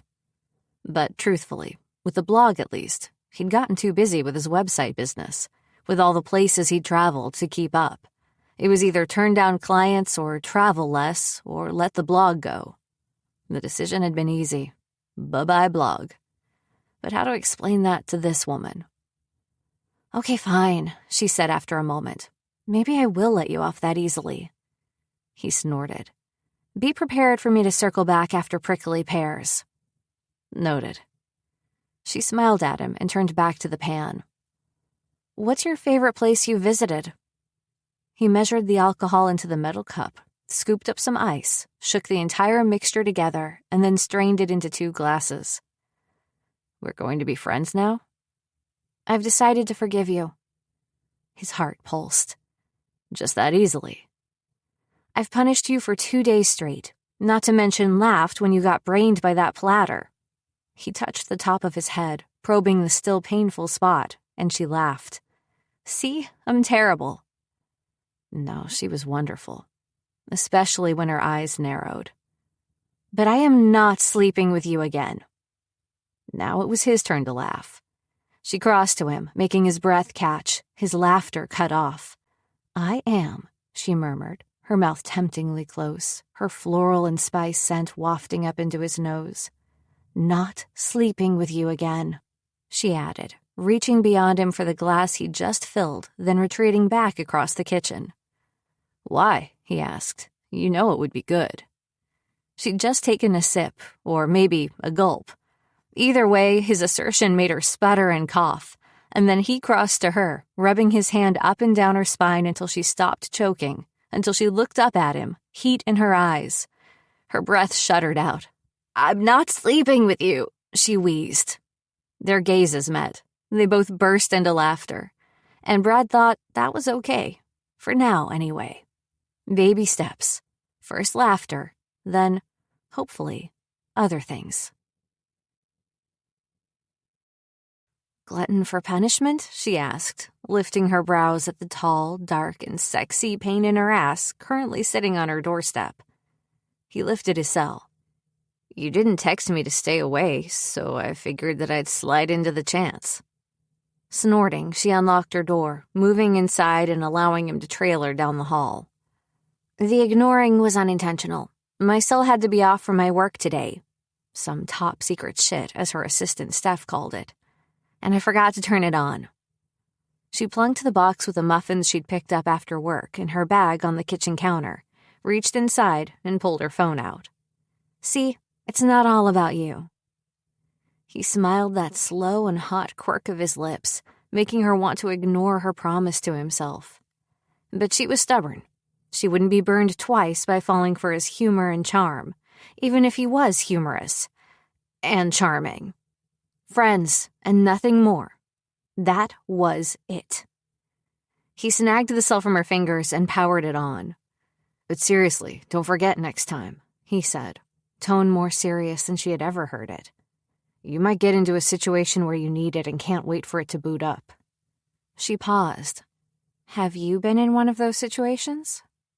Humor in his gorgeous green-brown eyes, tempering the serious. "More than one." "Oh, yeah, oh." He handed her phone back. Heidi took it and found herself hesitant, all of a sudden remembering that him coming over to hang out, especially unexpectedly, wasn't normal. Yes, they'd eaten together the previous night. Yes, they'd chatted a bit about the places he'd visited. Yes, she'd actually had 3 prickly pear margaritas. But then she'd yawned, right in the middle of him telling her a story about a pickpocket he'd fended off in Italy, and he hadn't finished his tale, hadn't listened to her when she'd told him she was fine. Nope, he'd shown himself right to the door, and she hadn't heard a word from him. She just slept, worked, and expected to go on with their separate lives, his guilt assuaged, her life moving right along. She even had plans tonight to set up an online dating profile for a new app Steph had recommended. Apparently, all the cool kids were doing it. Not that she was a cool kid, but it wasn't like she had anything to lose. Plus, maybe she'd find someone who stuck around.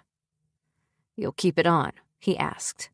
Or, well, it sounded like a question, but his gaze suggested it was more of an order. All order. And she shivered, heat pooling between her thighs at the memory of his previous commands, of the pleasure they had found together, of the husky voice, the hard cock, the talented fingers driving her to orgasm as he'd spent the night ordering her around. "Legs around my waist. Give me your mouth. Come for me. Now, baby." Sex. Just sex. And she wanted more. But unfortunately, no, not unfortunately, not having more of Brad was a good thing. Self-respect and loving herself and understanding she needed more were all good things. "Orgasms are good things," her inner devil prodded. But she wasn't going there. Couldn't. "Methinks you doth protest too much." Ugh! Ignoring her mental quarreling, she straightened her shoulders and lifted a brow. "Not sure why that sounds like an order." He grinned. "Probably because it is one." Glaring, though she couldn't deny that part of her was amused, she hung her purse on the hook she'd installed by the door for just that purpose, stepped out of her shoes, and tucked them neatly on the rack in the hall. Organization was her life's blood. Well, organization along with Twilight, but she wasn't about to admit that guilty pleasure to the world. It was only bearable that Cora, Kate, and Kelsey knew her innermost secret, because she knew her friends' own guilty pleasures too. Unicorns, Hermione Granger, and being freakishly smart. So much so that she collected postgraduate degrees for fun, respectively. Still, organization was a perfectly acceptable guilty pleasure for a woman of her age, even though she was still Team Edward the whole way. And it was easier to focus on hooks and folders and perfectly dusted shelves than on blood-sucking teenage love and immortal life. Though, just thinking about it, and she was jonesing for a reread. "Want another order?" he asked. "I'm sure I can rustle one up. Don't walk alone in the dark. Always check the back seat of your car before you get in." She'd been so focused on her twilight and organizational haze that she'd forgotten they were having a conversation, particularly a conversation about orders. She rolled her eyes. First, those are all examples of the patriarchal bullshit in our society. Women should be able to walk safely any time of day or night and not have to worry about a man accosting them or lying in wait in their car. Along that vein, men should also be taught to respect women and their autonomy. And it's such horse shit that women are always told to walk in groups and not to leave their drinks unattended, and— "You're right," he said. "It is bullshit." Her lips parted on an exhale. "Of course, it's total bullshit that those are things you have to consider, or are told to consider, as a woman." A beat, his hazel eyes dimming. "But unfortunately, just because we think that things should be different, doesn't mean they are." He had a point there. She still didn't have to like it. "Maybe," she muttered, "but I'm still a grown woman, and there's not a chance in hell that I'll obey any orders you give, just because you give them." His brows pulled together, those hazel eyes flashing, becoming more brown than green. "You'd risk your life to prove a point?" "Of course not," she said. "But I'm an adult who makes her own choices." End of story. He was still, his shoulders stiff, his jaw clenched. But then abruptly that whole demeanor faded, and he relaxed, mouth turning up at the corner. "Are we having our first fight?" "More like 10th, she muttered, moving to the fridge. "I suppose you're staying for dinner." A beat as she glanced back at him. "As friends," he finished for her. Then smiled again. "So long as you're good to cook for me again." She had already begun pulling out ingredients for a salad. "Is this your strategy when you're home? Bum food off whatever stranger will take you in?" "When the stranger is a beautiful woman who's not actually a stranger, and who just happens to be an excellent cook, great company, and sexy as hell?" He grinned. "Yup." "Careful," she warned. "I'm not lying. Just spinning bullshit." "Not at this moment," he said. "That may affect my ability to get some of your delicious food." "Maybe I'll use the opportunity to poison you." He snorted. "I have no allergies." "Allergies aren't poison." "Conveniently, I've spent many years building up my resistance to all types of poison." "A la Princess Bride?" "Exactly." She grinned despite herself. "Well, you have good taste because it's my second favorite movie." "Seriously?" "Seriously." "Only second favorite?" Heidi giggled. "At any rate, I'll take it, because you should see this." It was said with such flourish that she glanced up from where she was chopping veggies to watch him pull out a DVD from the bag he carried. It was a copy of Princess Bride. "We're soulmates." She giggled. "You're ridiculous." "No," he deadpanned. "I'm Brad Huntington, and you've crushed my ego. Prepare to—" He screwed up his face. "Dine?" More giggles bubbled up in her chest. "I stand by my previous statement. Ridiculous." "What can I say? I nerd out about Rob Reiner films. Well, him and Billy Crystal." He crossed over to her, leaned a hip to the counter. What?" As in, okay, maybe we can be friends," she said. He tilted his head to the side, studying her. "Because I'm a nerd?" "Because the only things I respect are nerds. Case in point," she pointed at her chest. "Nerd." A shrug. "Well, I'll take my victory in any avenue possible." "Whatever makes you feel better." She turned back to the fridge and grabbed some chicken, belatedly realizing that a man as big as Brad probably wouldn't be filled up by a salad. "What else did you bring?" "Besides the most glorious movie of all time, you mean?" he asked. "The second most glorious movie," she countered. "And yes." He reached into the bag and pulled out a pint of ice cream. "I heard somewhere once that women like chocolate and ice cream." "Except me," she shook her head. "I can't stand sweet things." Never mind that she'd pounded 3 pieces of the replacement cake at Kate's wedding the weekend before, both because she had missed the dinner portion of festivities with her cake shenanigans and attempts at saving it, and because she had a sweet tooth. A major sweet tooth. His face fell, and immediately she felt guilty that her joke didn't land. "I'm kidding," she quickly said. "Given the chance, I would make love to that ice cream all night long." Face clearing, he said, "And here I am, friend-zoned, so I can't partake in the festivities." He stashed the ice cream in the freezer. "I'll just go set up the DVD." "Except—" "About that," she began. "Oh, you don't want to watch it? We don't have to watch anything. I just thought—" A shake of his head. "I just thought you might want to."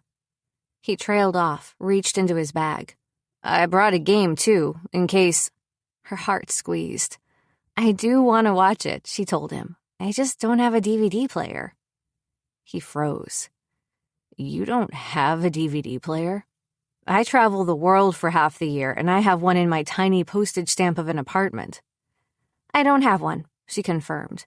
"But unlike the old man currently taking up space in my kitchen, I do have the digital copy, which means that I don't need to have a DVD player." She smiled smugly. "I can stream it on all my devices." His incredulity had faded as she spoke, and he drifted closer. "All your devices." He waggled his brows. "And yes, the innuendo was intended." She sniffed. "You're as bad as the girls with your dirty jokes." He shifted closer. "I like it when you say dirty." Placing a hand on his chest, she shoved him away so she could grab a pan to cook the chicken. "Ugh, I'm still not—" "Going to sleep with me." He lightly tugged a lock of her hair. "I've got that." "And yet you're still here," she whispered. He froze. She froze. Steady hazel eyes on hers. "Do you want me to go?" 3 days ago at the wedding, she would have said yes, and she would have meant it too. At least with, say, 95% of her being. The other 5% was still wrapped up in the yummy hormones and delicious orgasms. But after the night of the wedding, after last night, and yes, she was fully aware that this was probably exceptionally stupid. But she didn't want him to go. She wanted to watch the movie with him, to listen to him tell her about his travel adventures. She wanted to spend more time with this man, as a friend, only as a friend. Except that line was getting more difficult for her to convince herself of, especially the more time she spent with Brad. Luckily for her, she could occasionally manage to ostrich with the best of them, because tonight was all about avoiding the traitorous and dangerous thoughts in her mind and sticking her head in the proverbial sand. She would continue pretending she only liked his company as a friend and was hanging out with him just because she missed Kate. Obviously, she had to fill that space with someone. Brad was as good a fit as anyone.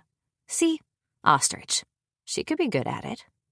Either way, her mental sand head sticking worked. She was able to turn to him, to lift her lips in a smile. "No," she whispered. His eyes met hers, held. "Okay, I'll stay." She turned back to the pan, heart pounding, only to whip back around a minute later when he began trying to tempt her away from the movie. "Oh, no, you don't," she ordered, interrupting his expounding on the merits of the board game he'd brought. "You don't get to tease by taking away Princess Bride after you offered it to me." He stopped talking, then his eyes darkened, lips quirking. "Teasing?" She smacked him lightly with a spoon. "No more innuendos." A beat. "Now make yourself useful and cut up that cucumber." Mischief crept across his face. She smacked him again. Then they both gave in and started laughing. God, she loved laughing with this man. Chapter 9. Brad. She'd fallen asleep right around the time Fezzik says, "Anyone want a peanut?" Slumping back against the cushions, her lips parted on slow and steady breaths. He watched her through the duel, through the hillside tumble, through the castle storming scene, and then he forced himself to get up, to quietly take care of the dishes and pack away the leftovers. By then, the movie was over, so he scooped her up and carried her into the bedroom. Settling her under the covers only took a moment, but the temptation to stay, to crawl in next to her, was strong. Except she'd made it clear what her boundaries were, and he wasn't enough of an asshole to barrel his way past them. After tucking the blanket around her, he smoothed her hair back from her face, smiling when her eyebrows drew together into a slight frown. Then he stepped back. He'd save the crawling in beside her for a future date.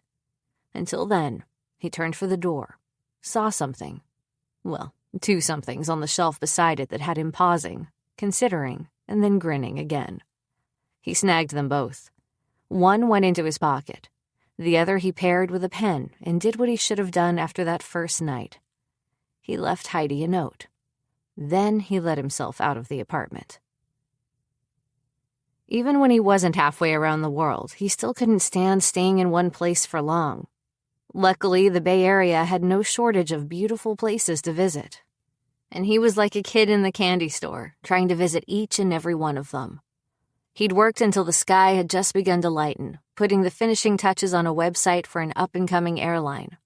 Then he'd gotten into his car and driven north along the coast. Over the Golden Gate, spending more time in traffic than he preferred, but once he'd made it away from the commuters, his journey up the winding highway had been quiet.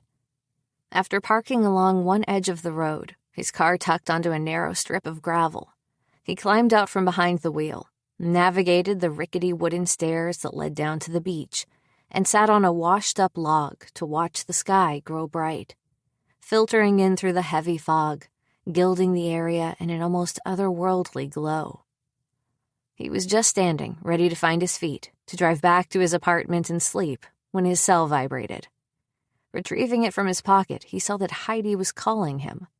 Not texting, but actually calling him. A call he was going to miss if he didn't actually swipe his finger across the screen and answer it. "Hello?" he said, getting his shit together and lifting it up to his ear. "And they say an old dog doesn't learn new tricks," Heidi said on a laugh that sent heat trickling down his spine, his cock twitching in remembrance of what that laugh had felt like on his skin. She'd gotten his note. His lips curved up, happiness sliding through him. "You calling me a dog?" Another laugh. "I most certainly am." "Well, this one has learned new tricks." "I see that." She paused. "Thanks for last night." "You did the cooking." "And you brought the ice cream," she said. "In my book, that's more than half the battle." "So the key to your heart is through ice cream." A husky chuckle that had him wishing all over again he'd stayed that night, that he'd left a note that first time, that he hadn't been a fucking coward when he'd recognized this woman was someone he should be staying for. "Not exactly," she said. "The key to my heart is—" She trailed off, and he could see her smile in his mind. It would be tinged with a smirk, one corner of her mouth curved higher than the other, and her hazel eyes, the mix of gold and green, would be dancing with humor. "No," she said. "I'm going to leave that for you to figure out." Every cell in his body froze, jumping to absolute, rigid attention. Was she saying... Was he getting another chance? "Heidi." A seagull cawed loudly over his head. "Where are you?" He waited for the bird to quiet before saying, "The beach." Silence, then, "Of course you are." What does that mean? Only that only you would be absconding to the beach on a Thursday morning when most people are commuting to work. She laughed. "Are you ever not the wayward traveler?" Yes, when he was with her. When he spent time with Heidi, he didn't think about the ever-growing list of places he wanted to visit. And when he was with her, he certainly didn't imagine traveling alone. He pictured her with him, going to all the cliché places, her hair flowing through the breeze as they walked along the canals of Venice, kissing her under the Eiffel Tower, holding her hand as they circled the upright rocks of Stonehenge, and more. He imagined her on a trek in South America, winding through colorful plateaus, on a hike through trees so tall it was nearly impossible to see the tops. He wondered if she'd go cave diving with him, spelunking through tunnels in New Zealand, searching for glowworms. He'd bet he could convince her to visit a castle on the coast of Northern Ireland. Brad? He blinked, forced himself to focus on the conversation rather than the fantasies in his brain. I'm here, and yes, there are times when I want to do nothing more than sleep in my own bed. So why do you travel so much? She asked, her tone not unkind. Rather, it was laced with curiosity and softness. Sighing, he stared out at the horizon, now bright with pops of pink and orange and deep blue peeking out through the fog. He stopped himself from giving her the same pat answer he always gave everyone. That he didn't want to settle down, that there was so much world to explore, and he didn't want to miss an inch of it. All of that was true, of course, but as he'd come to realize, there was also something more. I guess it's just always been expected that I was the one who'd run wild. A beat of quiet, then a soft question. Why was it expected? The log was getting uncomfortable under his ass, but this woman was in his head and heart, and he knew he'd answer anything she asked. Tammy was always the smart sibling, so it's no surprise she'd spent most of her adult life in school, though she has her second master's in business administration now and is looking to take the corporate world by storm. I met her at the wedding, Heidi chuckled, and I'm definitely not surprised to hear that in the least. I have no doubt she'll succeed. What about Jamie and Penny? Jamie has always been the caring one, so it's no surprise he ended up as a vet. And Penny is the second oldest, even though she pretends otherwise. He smiled. Mostly because she's made an art form out of ordering everyone around. Doesn't she run her own business? Yep, one that just went public a couple of weeks ago and is killing it in its valuations. His siblings would probably be surprised to know that he'd followed each of their lives so closely. He knew they thought of him as being so wrapped up in his own life and his adventures that he didn't have time for anyone else. But he'd always made it home for the important stuff. Birthdays, weddings, Christmas, his parents' anniversary. He loved his family, even more than he loved traveling, which was why he followed his brother's vet practice on Instagram, why he'd made it home for all 3 of Tammy's college graduations, why he'd been there to watch Penny ring the bell on Wall Street when her company went public. Traveling was his life's blood, but he only left because he knew he had something solid to come home to. And what about you? Heidi asked. Which one are you? That was the trouble, wasn't it? He didn't really know. My mom always called me her little explorer, he said. From the time I was little, I was climbing trees and trying to run off in parking lots. We took a trip to London once when I was a kid, and she always said that was the one time I actually stayed by her side. He laughed, because I was too busy looking around to wander off. I remember the trip, and it's true. I thought it was so amazing and so different from the little Midwest town we grew up in. Then I studied abroad my junior year in college and fed the travel bug that had bit me by traveling all over Europe. And you haven't stopped? No, he said, I haven't stopped. I work for 2 things. Well, 3 things, I suppose. 1, retirement. 2, to eat. 3, to travel. So why did you move out here?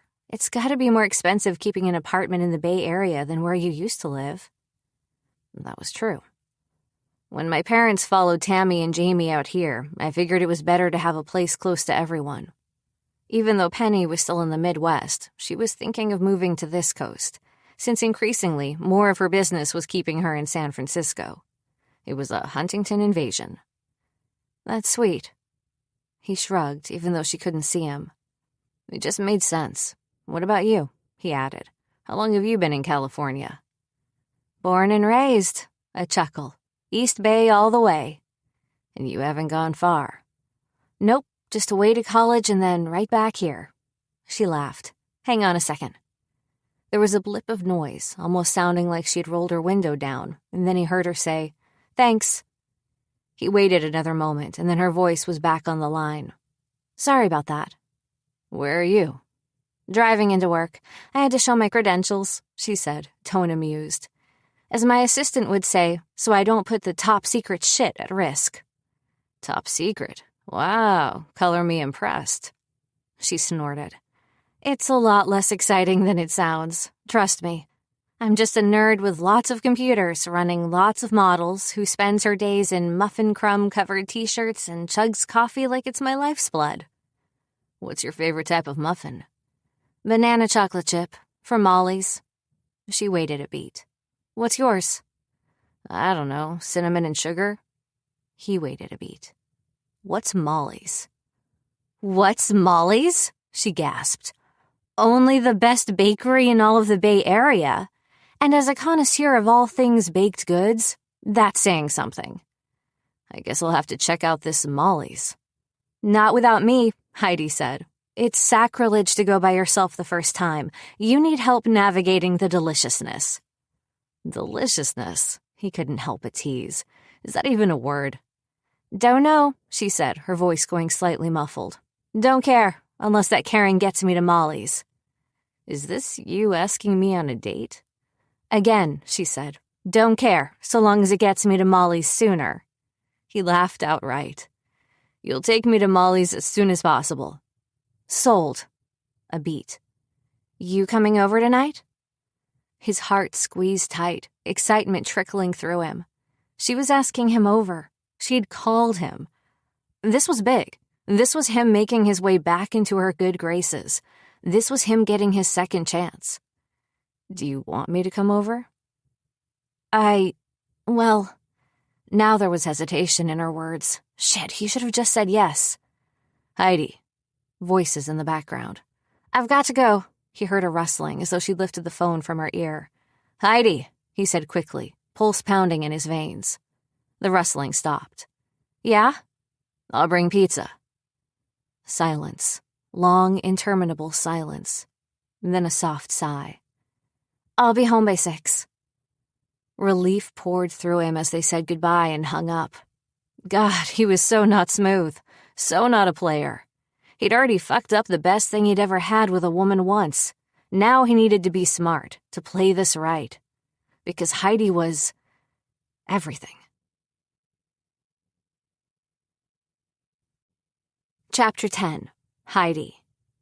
Normally, her work drew her in, made her lose all sense of time, forget every bit of her real life. Normally, she was reduced to spreadsheets and calculations, the occasional coffee and muffin break. Oh, and her favorite kind of email exchange, with her dad. He wasn't like her mom. He was nice, if more than a bit absent-minded and wrapped up in whatever project he was currently working on. She remembered that distance used to hurt her feelings. But then he'd seemed to sense her loneliness, or maybe some part of him had finally registered what her mom's sharp words had been doing, because one day he had brought her to his lab. He hadn't said a word to her mother. Just packed her up one Saturday morning, loading her backpack with coloring materials, books, her favorite set of paper dolls. She'd had a thing for the American Girl dolls when she was young, okay? And plenty of snacks. And they had disappeared into the world of science for a day. She'd fallen out of love with paper dolls and into love with mass spectrometry. Yep, the nerd gene ran deep. Her mom had been furious. She'd missed some activity that Colleen had deemed very important for Heidi's female education. Never mind that she'd been all of 7 at the time. But that hadn't stopped her dad from taking her back every Saturday. And sometimes on Sundays, too. That time had kept her sane. She still didn't understand how her dad could be married to her mom. It wasn't like she didn't love her mom. She was her mom. Of course Heidi loved her. She just didn't like her. But she loved her dad, and she kept in regular email contact with him, and because of him, she'd held on to her sanity during her childhood. Also, she supposed her mom wasn't always completely awful. Occasionally, Colleen said something nice, and it wasn't like her entire childhood had been traumatic. There had been good times. They just mostly involved her dad. But regardless of the good or bad times, she loved that she could boot up her computer, get to work, and start the day with an email from her dad. Remind me of the assay calculations for barreling we talked about last time. She loved that she could smile over lunch at the picture he'd sent of him posing in front of his new mass spectrometer, and then feel her heart squeeze with happiness when he sent mid-afternoon. I read your paper. It's good, Peanut. I'm proud of you. Silly, huh? Short little notes in her dad's typical scattershot method. Some days they'd exchange 24 emails. Sometimes a week would go by without a word. But their virtual contact would always pick right back up as though they were in the middle of a conversation. It was never uncomfortable, never strained, just connection. And like it had been when she was a kid, that connection was over science. Luckily, she loved both her dad and the theoretical properties of barreling, even if it was a long ways from the molecular physics she studied and used in her lab. Signing off on her reply to the final email, an exchange that would normally energize her for several more hours, Heidi found her eyes going back to the clock. Again. Counting the minutes down until she could leave. Again. Because despite the emails from her dad, for the first day ever, she hated her job.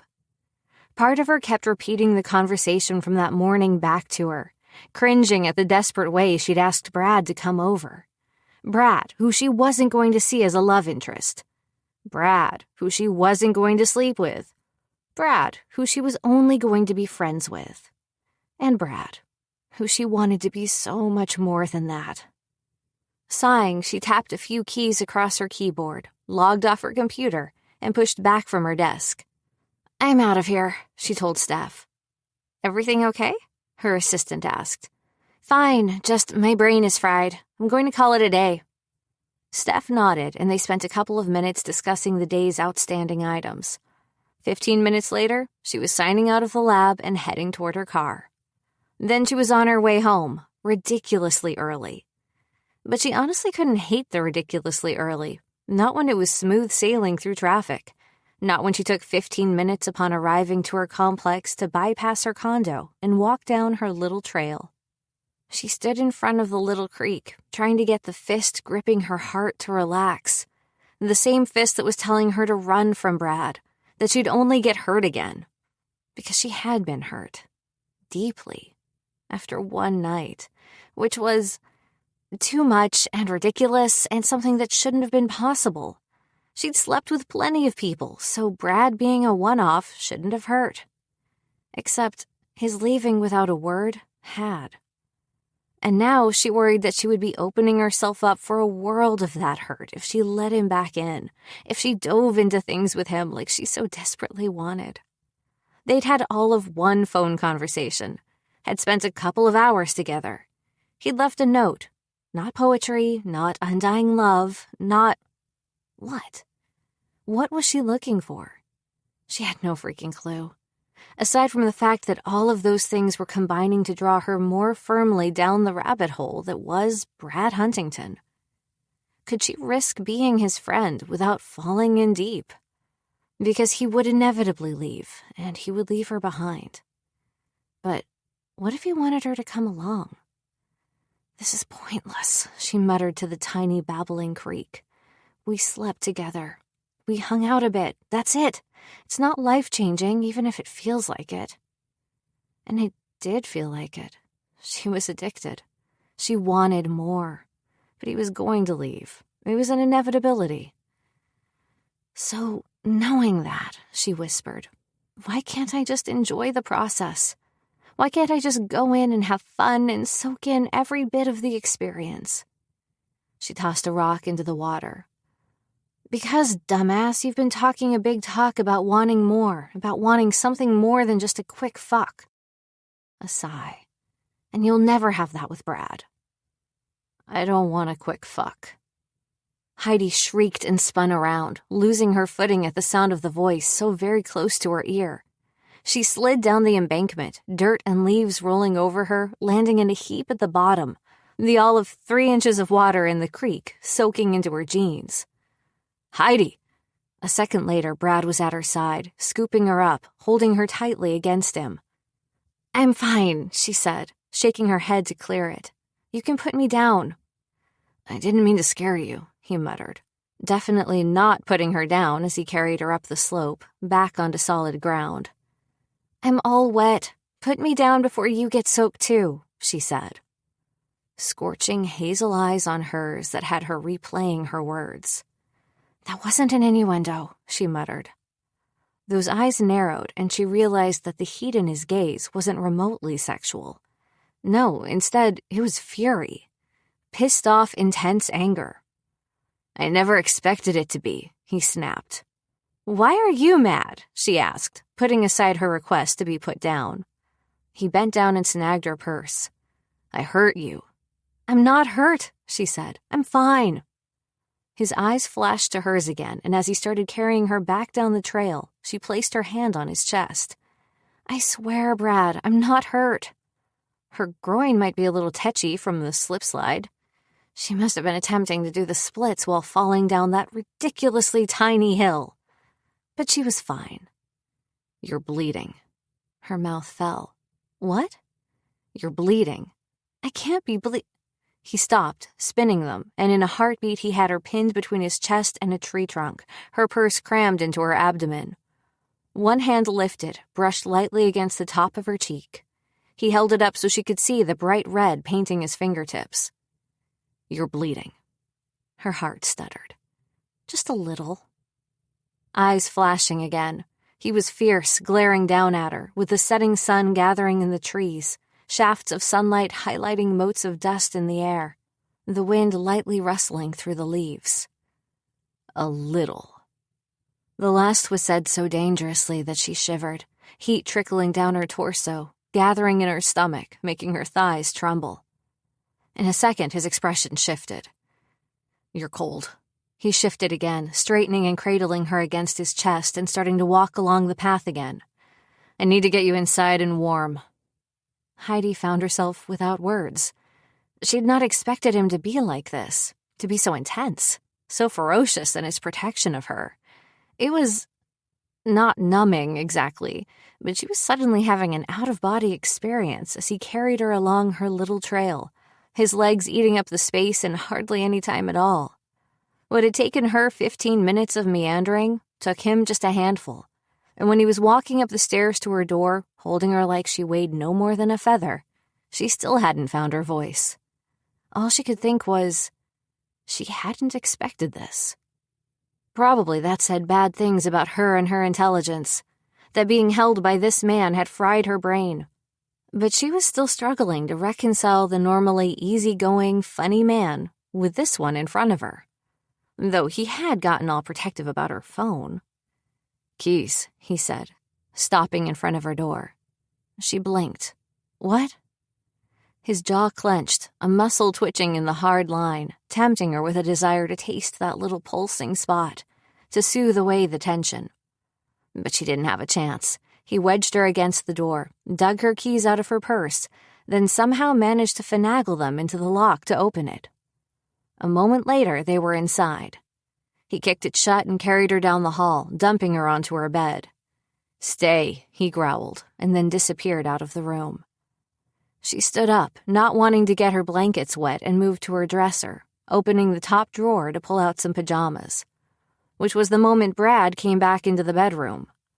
His eyes met hers in the mirror. "What part of stay don't you understand?"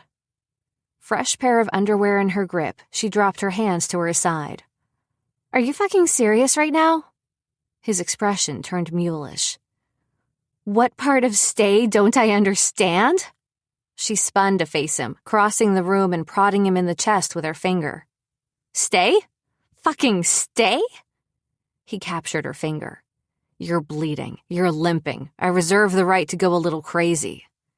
"You don't have any rights, reserved or not, bleeding and limping or not."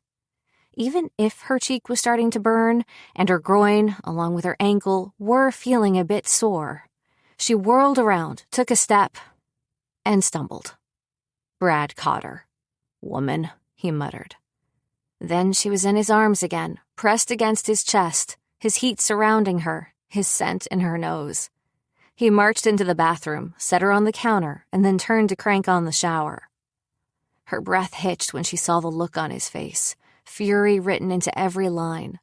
But his fingers were gentle when he reached for the hem of her t-shirt and tugged it over her head, when he unfastened the button on her jeans and slid down the zipper before hefting her again and working the damp material down her legs. He started to set her down, then hesitated, reaching for a towel and tucking it beneath her before setting her on the marble surface. The small act of kindness, the bit of care without a word, undid her. "Brad," she whispered. His eyes came to hers, filled with an emotion that made her lose her breath all over again. "I can't hurt you again," he whispered. "I did it once. I can't be responsible for doing it again." Her heart rolled over in her chest. "I'm not hurt." He didn't answer, instead reaching for a small towel, dampening it in the sink, and bringing it up to her cheek, dabbing lightly at the cut.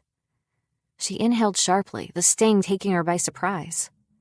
"You're hurt," he whispered. She covered her hand with his. "It's just a little cut." He set the towel aside, stepped away to check the shower temperature. Then he stripped off his shirt, shoved his pants down, and scooped her up again. "What are you—" He stepped into the shower with her. "Put me down," she whispered. His gaze met hers, and whatever he saw there must have been intense enough that he actually listened to her, setting her carefully on her feet. "Why are you doing this?" she asked, voice barely above a murmur. His eyes slid closed, opened slowly, then his hand came up, cupping her uninjured cheek gently. "I've spent the last months hating myself for leaving that night." His shoulders rose and fell on a breath. "Because it was more." More, more. The word echoed through her mind. "I didn't know what I felt that night." A sharp shake of his head. "No, that's a fucking lie, and I promised myself I wouldn't lie to you. Not after what I'd seen what it did to you when I treated you like that." His fingers convulsed slightly. "You're a fucking keeper, Heidi. You're the real deal. Smart, beautiful, funny, kind. And I wanted to keep you from the first moment I laid eyes on you." He slid his hand to her nape. "Then we made love. Then I got to hold and touch you, to be inside you. And I knew I'd give up everything for a shot with you." Her heart thudded against her ribs, a rapid whoosh, whoosh, whoosh, whoosh, whoosh, whoosh. Water streamed down her skin, warm rivulets that slid down her back, her legs, dripped forward and over her breasts. "Bet you knew you couldn't actually give everything up," she whispered. His face sobered. "No, I couldn't." A moment of quiet as she felt like she'd been stabbed in the gut. Pretty words, nice compliments, but he still hadn't wanted to stay. God, here she was wanting him so much that she was almost willing to sacrifice her beliefs, to ignore everything she'd promised to jump into bed with him again. "I need you to go," she whispered. "Heidi." "You need to go," she repeated. "You need to go." You need to go." He retreated a step, and then his face clouded. "No," he said. "Not until you understand. Yes, I fucking panicked. Yes, I ran off that night because you made me feel things I have never felt with anyone. Yes, I left because it was too fucking much." She flinched. "But I've thought about you every fucking day since then. I dreamed about you. I imagined what it would be like to have you with me." Her chest rose and fell rapidly. Her pulse danced a speedy tattoo in her veins. She couldn't summon any words, but it didn't matter, because he kept talking. "Yes, I ran, but I've regretted it every day since." He closed the distance between them. "All I've wanted to do, all I want to do, is make it up to you." Her air stuttered out. "Brad." His hand came up to her uninjured cheek again. "So maybe I'm fucking this up. Maybe it's all too fast, too much. But I need you to know that I'm not leaving. I'm not running again. I've seen how wonderful you are, and I'm going to prove to you that I'm not some jackass." He pressed a kiss to her forehead. "Because you are special and wonderful, and I'm sorry I ever made you doubt that." What could she possibly say to that? How could she possibly respond to something so wonderful? How could she possibly not panic about something so terrifying? Because his words were everything. Too much. Frightening, terrifying, everything. I know it's a lot to spring on you. A lot for you to believe when I just left you without a word, but... His warm breath skated over her skin. His voice was soft, gentle.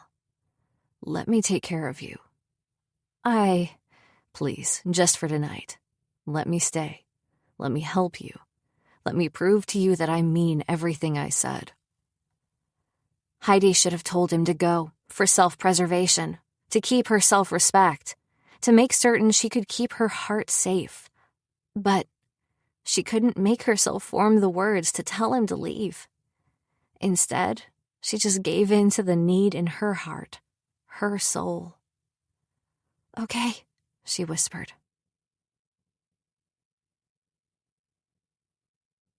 Chapter 11. Brad. One word that made everything inside him settle. His heart had been thudding in his chest, filling him with terror, thinking again about all the ways he wasn't smooth and charming. God, how was it possible to have bungled this more? To have not explained properly, making her think he'd say all those things but then just toss her aside. Add in scaring her into falling down a fucking hill and making her injure herself, and... She shivered. Fucking hell, still fucking up. He grabbed a towel from the rack just outside the curtain, turned off the stream of water, and wrapped it around her. Snagging one for himself so he didn't drip on her floor, he wrapped it around his hips, then carefully lifted her out of the shower. A quirk of that luscious mouth as he set her on the counter. I'll grab you some pajamas. I'm guessing they're somewhere in the middle of my floor, considering I was doing just that when you went all caveman on me. He lifted a brow, but couldn't deny she was right. Instead, he just went into the bedroom, spied the pajamas, along with some underwear that reminded him of the ass-hugging pair she was wearing, made even huggier. Was that a word? Probably not. By the water. She'd slipped off her bra by the time he returned, had spread it on the towel next to her. Here, he said, handing her the pajamas and looking away. Not leaving, though, and also not stopping himself from glancing at her out of the corner of his eye. But he had to make sure she didn't fall. That was the only reason he stayed, simply for safety purposes. When she went to slip off the counter after she tugged the pajama top over her head, he stepped forward, lifted her down. Her lips parted, a hot, damp exhale coating his skin. But she didn't push him away, not even when he reached for the waistband of her underwear and worked the wet material down her thighs, bending further to bring it past her knees, lifting one foot, then the other to slip it off. She released another shaking exhale, but it wasn't like his breathing was steady either. Still, he backed up a pace, handing her the dry underwear and pajama bottoms, and turning away. Movement behind him, the soft sound of fabric sliding over naked skin, then a warm palm on his back. I have some clothes that should fit you in my closet. I'm fine, he told her. How are those wet boxer briefs feeling about now? Not great. They weren't feeling great, but she had bigger things to worry about other than his chafing issues. Fine. Brad, she warned. How's your ankle? He moved to lift her up again, readying to carry her to the bed. Fine, she said, brushing past him. Well, limping past him. Heidi. It was his turn to warn. Not so fun, is it? She muttered, making her way through a door that was attached to the bathroom. He did some muttering of his own. No, it isn't. Following her, he saw it was walk-in sized, and one look around the space told him that Heidi had a lot of clothes, though they seemed to only come in the t-shirts and jeans variety. You have an extensive collection of graphic tees, he pointed out as she hobbled toward the far side and stood on tiptoe. She turned one on a hanger, showing him that it had the words, "This t-shirt is the color of my soul." It was black and had him fighting back a smile. That's because they express me better than I can express me. A shrug.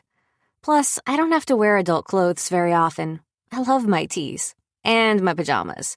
Half my dresser is filled with them, and I can honestly say that I've probably spent more on them than anything else in my wardrobe, combined. He ran a finger over the silk sleeve of her pajama top. It was soft and cut high to expose a large portion of her arm. I like them. She glared over her shoulder, wavering to the side so much that he had to catch her shoulder to steady her. Because you've seen the underwear I have on beneath them? That is a plus, he said, finally realizing what she was reaching for, and nudging her to the side so he could snag the large plastic tub before she forgot she was hurt and started scrambling up the shelves. Where do you want this? He asked. Open it. Help yourself to the clothes inside. A shrug. My exes won't care, I promise. Like it had burned him, he dropped the box on the floor. Heidi laughed. I'm kidding, she said, opening the lid. My dad left these behind when he stayed over a while back. They're clean and free from any ex-cooties. She tugged out a pair of sweats, a hoodie, and a t-shirt, handing them over. No underwear, I'm afraid, but I'm guessing you don't want to wear another man's boxer briefs. No, she snorted. You look like you swallowed a lemon. Maybe just a lime, he muttered, freezing when she snagged the shirt from his hands and tugged it over his head. A pat to his chest, her lips curved into a smirk, but there were deep lines etched into the space around her mouth. You should lie down, he said. For once, she didn't argue, just nodded. I think you're right. I'm actually starting to feel a bit dizzy. He dropped the clothes, snagged her arm when she wavered. Did you hit your head when you fell? He'd seen the cut on her cheek, knew it had looked worse than it was. After he'd cleaned it, he'd realized it was just a scratch. He could also see that her ankle was bothering her, and maybe her hip. But he didn't think she'd hit her head. Still, she'd fallen so fast he couldn't be sure. No, she said. I think it's just the adrenaline coming down. She pulled her arm free. Well, that and the fact that I didn't eat lunch. God save him from this woman. He bit back a snarl, wanting to yell at her for not taking care of herself. Yes, he knew her particular predicament was his fault, but that didn't give her an excuse to not fuel her body. First the cell phone, now skipping lunch. A pat to his jaw. More lemon swallowing. She turned and made her way carefully out of the closet, shuffling across the bedroom to her bed. Stop hovering, she muttered. I can make it 5 feet to the bed. If you really want to make yourself useful, why don't you get me a bag of ice? That was an excellent point. But he still made sure she'd made it into bed. A fact that didn't escape her notice, probably because he was currently tucking the covers up and over her. I didn't take you for one of these men. He just straightened, and her words made him frown. What do you mean? Manly, caveman, protective. Some of the fear that had gripped him since seeing her fall, since he'd thought she was going to kick him out because he kept flubbing things with her, faded. Enough for him to say, I don't know whether to be insulted or complimented. You think I'm manly? He fluttered his lashes. Oh, thank you. She snorted. Ice, please, Mr. Caveman. For the record, he said, heading for the kitchen. I'm always protective. A beat. Especially when it comes to a woman who matters. Brad. But he was just going to let that statement hover in the air. He took the opportunity to escape into the hall.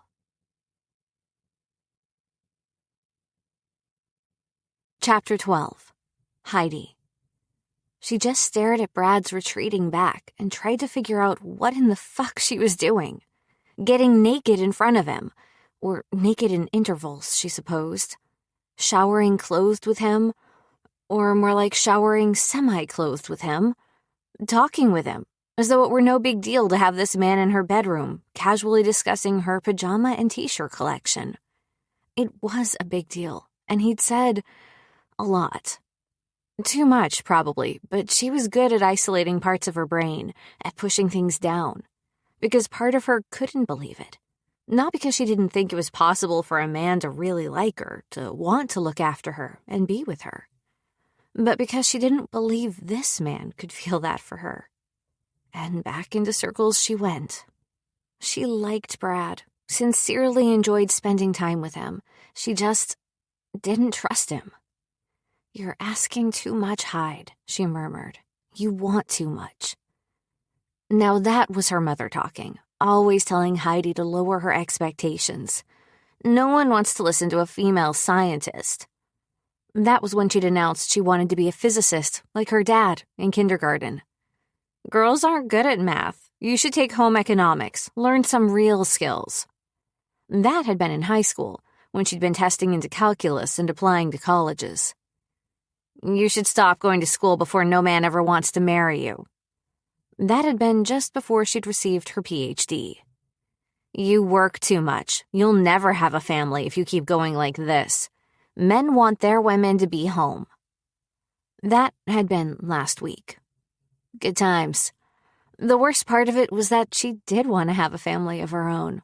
She wanted to get married and have babies, to bemoan dirty diapers, to get a pet, though definitely not one as unruly as the fuzz, and to have her washing machine break down and have to go to Lowe's to buy a new one. She wanted to have all of those things. She just also wanted to have her career. Why was that so difficult? These were modern times with modern women and men. Jason Momoa could wear a pink scrunchie, for God's sake. Harry Styles could pose on the cover of a magazine in a skirt. Transgender and gay rights were expanding. She wasn't so naive as to consider those rights were already equal to hers as a white, cis person, but strides were being made.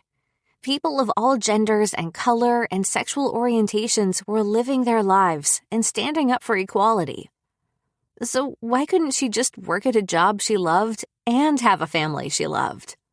Why did her mom seem to think she had to sacrifice one for the other? She didn't mind having a man in her life, one who gave her input on her choices, so long as her partner was open to her having the same input on his. She certainly didn't mind Brad's strength, the way he'd swooped down the hill, how he'd clearly been worried for her, but he had to also not mind her swooping in to save the day just as often. If she cooked, he could do the dishes. If she worked late, he should figure out dinner. If she wanted to go somewhere, she didn't need his permission, though she had no problem offering a check-in. Because wasn't that what partners in life and love were supposed to do? Support one another. Be there for each other. Love despite flaws and shoulder the burdens of his life on occasion because she knew that he'd shoulder them for her just as often. That was the kind of man she wanted. But maybe he didn't exist. Maybe it was a fantasy. Maybe that was why she was single. Maybe that was why she would never have a family like her mother threatened. She wanted a unicorn. And as much as she hated to admit, unicorns did not fucking exist. Well, they definitely didn't exist outside of her glorious unicorn of a job. She supposed that was existing, at least in one form, so maybe she should qualify her thought. Men as unicorns didn't exist. Brad walked back in, the t-shirt she'd given him fitting snugly on a chest she'd been nose close to not long before, one she'd spent plenty of time kissing months before. He was definitely yummy, but again, she didn't trust him. Didn't trust that he could be what she wanted. It would be easy, so fucking easy, to just invite him to join her in bed and to have her marry way with him. When she wasn't feeling lightheaded or like her groin was a rubber band that had been stretched too far. But wouldn't that discount all of those things she wanted? Push aside that unicorn she was searching to find, even if she could somehow compartmentalize that this was a fling and nothing more, and that she could never expect to find a note or receive a goodbye. Except he'd left a note. Except she'd told him how his disappearing had made her feel, and last night, when she'd passed out on him during the movie, he'd, sort of sweetly, she might add, tucked her into bed, fully clothed, and then had left her a note. A man who changed. Perhaps she'd found her unicorn after all. He handed her the ice pack, then started to sit on the bed before hesitating and straightening. "Let me go finish changing first," he said and turned, disappearing into the closet. She couldn't deny that she watched his yummy ass bounce as he made his way. Perv. Yes, she supposed she was. Well, she'd just chalk it up as another of her unenviable qualities. Career-driven, bossy, outspoken, workaholic, and a total perv. And that was just the short list. A minute later, Brad reappeared, his arms full of clothes and towels. "I saw your washers in the hall," he said. "I'll just start a load." Heidi's mouth dropped open, but he was already gone, and when he stuck his head in a little later, telling her to make herself comfortable and he was going to call for pizza, her mouth fell open a second time. Make herself comfortable? With him puttering his way around her place doing laundry. And apparently also making a salad as an appetizer, which he filled with corn and shredded chicken and beans, all of which she didn't remember being in her kitchen, but must have been. Otherwise, the man had mysterious pantry stocking abilities. Either that or Instacart, she realized after she dopily stared for several minutes at the salad that was more filling than most meals she ate on a regular basis. He'd set the TV remote on the nightstand, retrieved the book she'd left propped open on her coffee table, much to her chagrin since she never seemed to be able to organize her books all that well. She was always pulling down an old favorite and rereading part of it, jumping to her favorite scenes before forgetting to put it back. Once a week, she forced herself to do a focused walkthrough of her place, gathering those half-read books and stashing them back on the bookcase, in alphabetical order by genre, of course. But that wasn't important. Okay, it was important, just not important to this exact moment, because what was truly important right then was the fact that Brad was being, well, the unicorn. Without a word, without being asked, he was just being Brad. And by the time he brought a plate of pizza to her, her resolution to stay far away from him was steadily being chipped away. Hell, the truth was that had been gone the evening of the wedding.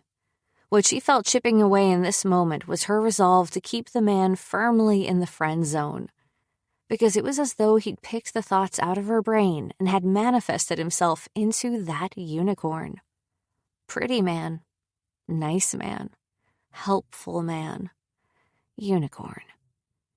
Heidi was being sucked down in the whirlpool, that resolve dripping to the wayside, her need for him taking its place and growing, and even worse, what would be even more devastating to her heart, to all of those carefully held dreams she worried about ever coming true. She worried she was falling for him all over again. God, she hissed, tossing the remote on the bed next to her with a groan. She needed to stop living in her head. She needed to stop circling this dead horse. Did she want to have a fling with Brad, even knowing that despite the pretty words, it would inevitably end? Yes, she just didn't want the broken heart. This was like one of the calculations she was so good at, only except for detecting the space between electrons or attempting to figure out the top secret shit, the speed of those electrons and how they moved so it might be implemented for communication across the globe. This one was more cost-benefit for her heart. And if one night had dinged her confidence, had her thinking about this man for months, so on edge now when they were hardly friends, what would a relationship do? What would happen when she grew attached and then he said goodbye? But what if he didn't? She groaned again, sitting up and shoving her mouth full of the pizza he'd brought her, self-medicating with food, because she already knew what her answer was going to be, even despite all the whirling thoughts in her head. Because whatever anyone might say about Heidi's faults, she wasn't a coward.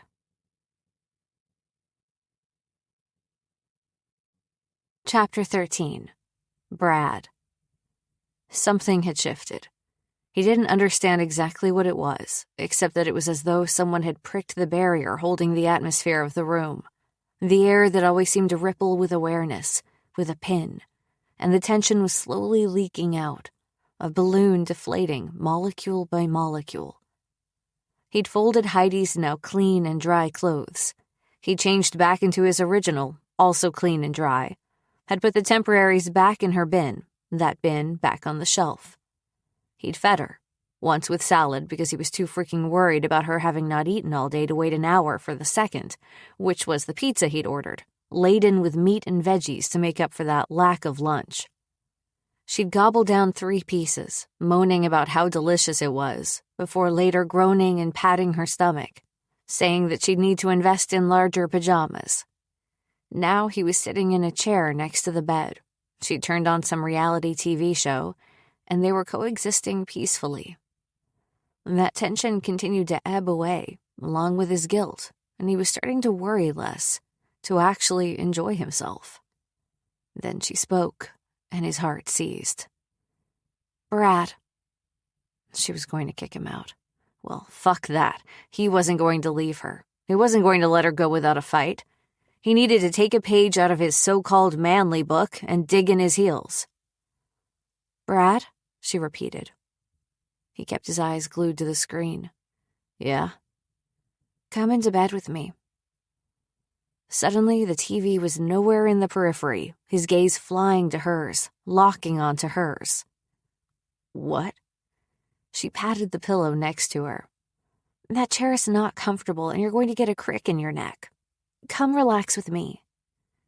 "Crick." He shook himself. "Neck." Pushing her elbows up beneath her, she reached out and snagged his hand. "Brad, honey," she murmured, "I'm inviting you into bed with me." But he hadn't won her over yet. He hadn't shown her that she could trust him. Dumb shit, he needed to get his ass in gear. Shoving out of the seat, he crawled in beneath the blankets next to her, initially leaving a couple of feet between them, then deciding, what the hell, and sliding closer, slipping his arm beneath her, shifting his body so they were pressed together, shoulders to thigh. "How's your ankle?" She pointed and flexed it a few times beneath the covers. "Better. The ice helped." He made a face. "I saw that." "How could you see that?" he asked, smoothing a hand up and down her spine. "Your face is in my chest." "Fine, I sensed it." Sensed what? He was playing dumb. And he was rewarded for his acting skills when she tilted her head back so she could glare up at him. "Sensed that?" she grumbled, waving a hand in the direction of his face. "More lemon swallowing." "I hate that you got hurt because of me." She sighed. "Yes, you startled me." She pushed up farther. "But no, you're not responsible for my clumsiness.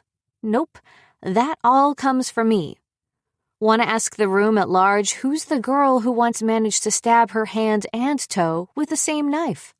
Or the one who burned herself because she was in too much of a hurry trying to make breakfast once and managed to catch both her hair and the hem of her t-shirt on fire at the stove? Oh, and that doesn't include the time I broke my wrist skiing, the concussion I received from walking into the open door of a locker, or the torn ACL when I tripped walking up the stairs." He paused, hand stilling on her back. "Up the stairs?" A grin.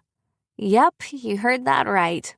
I tripped going up the stairs, right in front of school my sophomore year." She rolled her eyes. "I actually tore it so badly that I had to have surgery." "Don't laugh," she accused when he attempted to bite back a smile. Fingers brushing over her cheek, her jaw. God, her skin was like silk. But he also loved the look in her eyes, the teasing expression on her face. "I still can't believe you tripped up the stairs." "I told you not to laugh." "I'm not."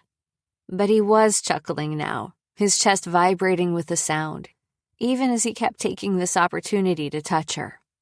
He might not be smooth, but he wasn't dumb.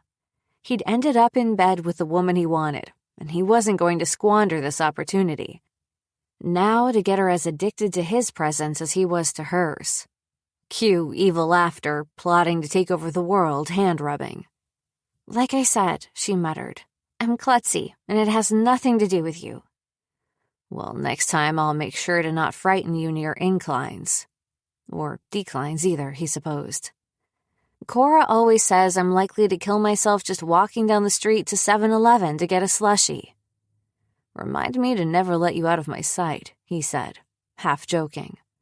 Only half because he was half serious, too. Broken bones and torn ligaments and twisted ankles. Burns and stab wounds. God, he shuddered to think of what might go wrong in that top-secret lab of hers. She could blow up herself and the world right with her. "The only place I'm somehow not clumsy." A smile before she relaxed back down on his chest. "No, it's two places. One at work and mostly because I have computers to do the dirty work, assistants to handle any of the finicky work, and anything I have to do is usually stationary. So there is significantly less chance of my klutz skills to factor in. He smoothed a hand down her hair. And the other?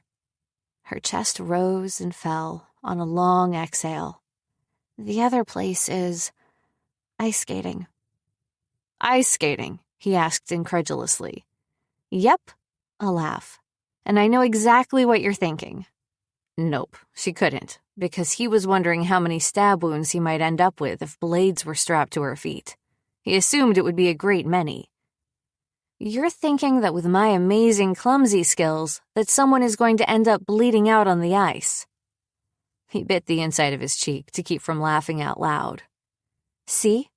See what? He asked. See that I am, a yawn, exceptionally smart, even if I do watch, another yawn. Horrible TV as you accused. Well, I don't understand the appeal of watching people who don't even like each other stumble their way to the altar. She gasped, sitting up and the fatigue slipping out of her pretty hazel eyes. They like each other.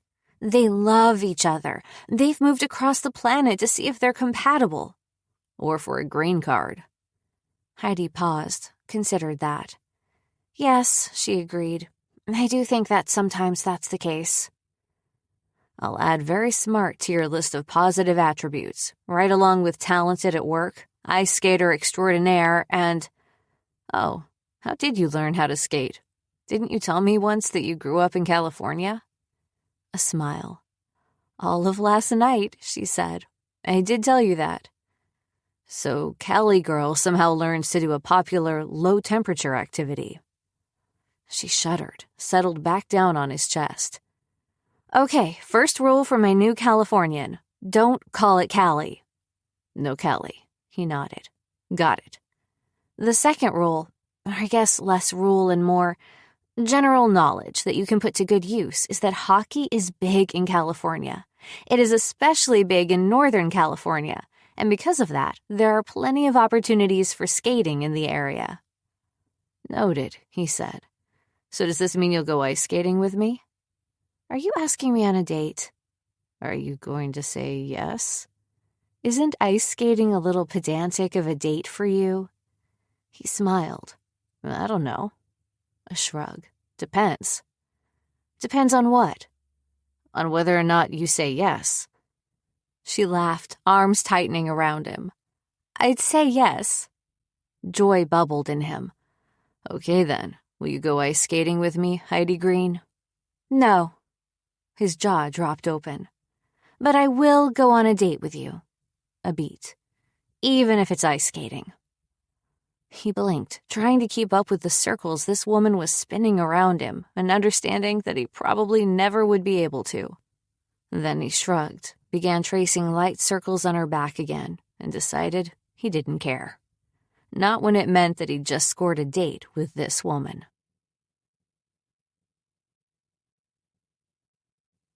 Chapter 14. Heidi. He didn't take her ice skating, but he did take her to prison. To Alcatraz, that was. It's funny, she said as they leaned against the railing of the ferry, wind blowing through their hair, the rock coming into view in the distance. What's funny? He asked. I grew up here, and I've never done any of the touristy things. No Alcatraz, no cable cars or Lombard Street. Hell, I've only ever done Ghirardelli Square and Pier 39 when relatives visited and wanted to hit the tourist traps. Well, there are far more exciting things to see in California besides the stuff that makes it on the postcards. That's true. She turned to look at him. So, why bring me here? You only agreed to one date, he said, eyes twinkling. This is my backup plan in case you don't agree to a second. She laughed. Backup plan because you'll lock me up until I agree to it? Precisely, he said. Either that or I hope that you'll be so bored with the history that you'll fall asleep, and then I can have my way with you. So romantic, she muttered dryly. A swath of pink exploded on his cheeks. Shit. I didn't mean it that way. I wouldn't take advantage of you. She touched his hand. I know you wouldn't. I just meant in the sense of an evil genius taking over the world. Not that I would do something you didn't want. He winced. Shit, I sound like an asshole. She rested her palm on his chest. It was a joke, she assured him. I got it. So maybe it's not the best one I've heard. A smile. But I'm glad you at least understand consent and how something like that might not land properly. You're a very evolved man, she added lightly. He rolled his eyes, but she was serious. He was thoughtful and compassionate and protective while also doing laundry. Capable, a little bossy without minding when she pushed back. And he also made coffee. Maybe he truly was the unicorn. She felt herself slide a little deeper down the rabbit hole, especially when she glanced up into those hazel eyes to see them edged with concern. Plus, she said, I am interested in the history. I heard a lot about Alcatraz growing up, so I'm excited to expand my knowledge of all things tourist trap. He relaxed, capturing a strand of her hair that had escaped her ponytail in the gusty winds and tucking it behind her ear. Should we walk across the Golden Gate next? Yeah, no, she said, shuddering. That's a step too far for me in my newly donned tourist hat. Snorting and shaking her head, she watched the ferry slice through the surf, the bay water blue tinged with brown and breaking into whitecaps as it bounced against the hull. It was chilly, fall turning into winter, and yet with Brad next to her, standing close enough that his entire body was surrounding hers and blocking the wind, she was perfectly comfortable. Silence lapsed between them as they both took in their course across the bay, and though it was beautiful, the fog curling in ribbons across the sky, Heidi couldn't help but reflect on the week.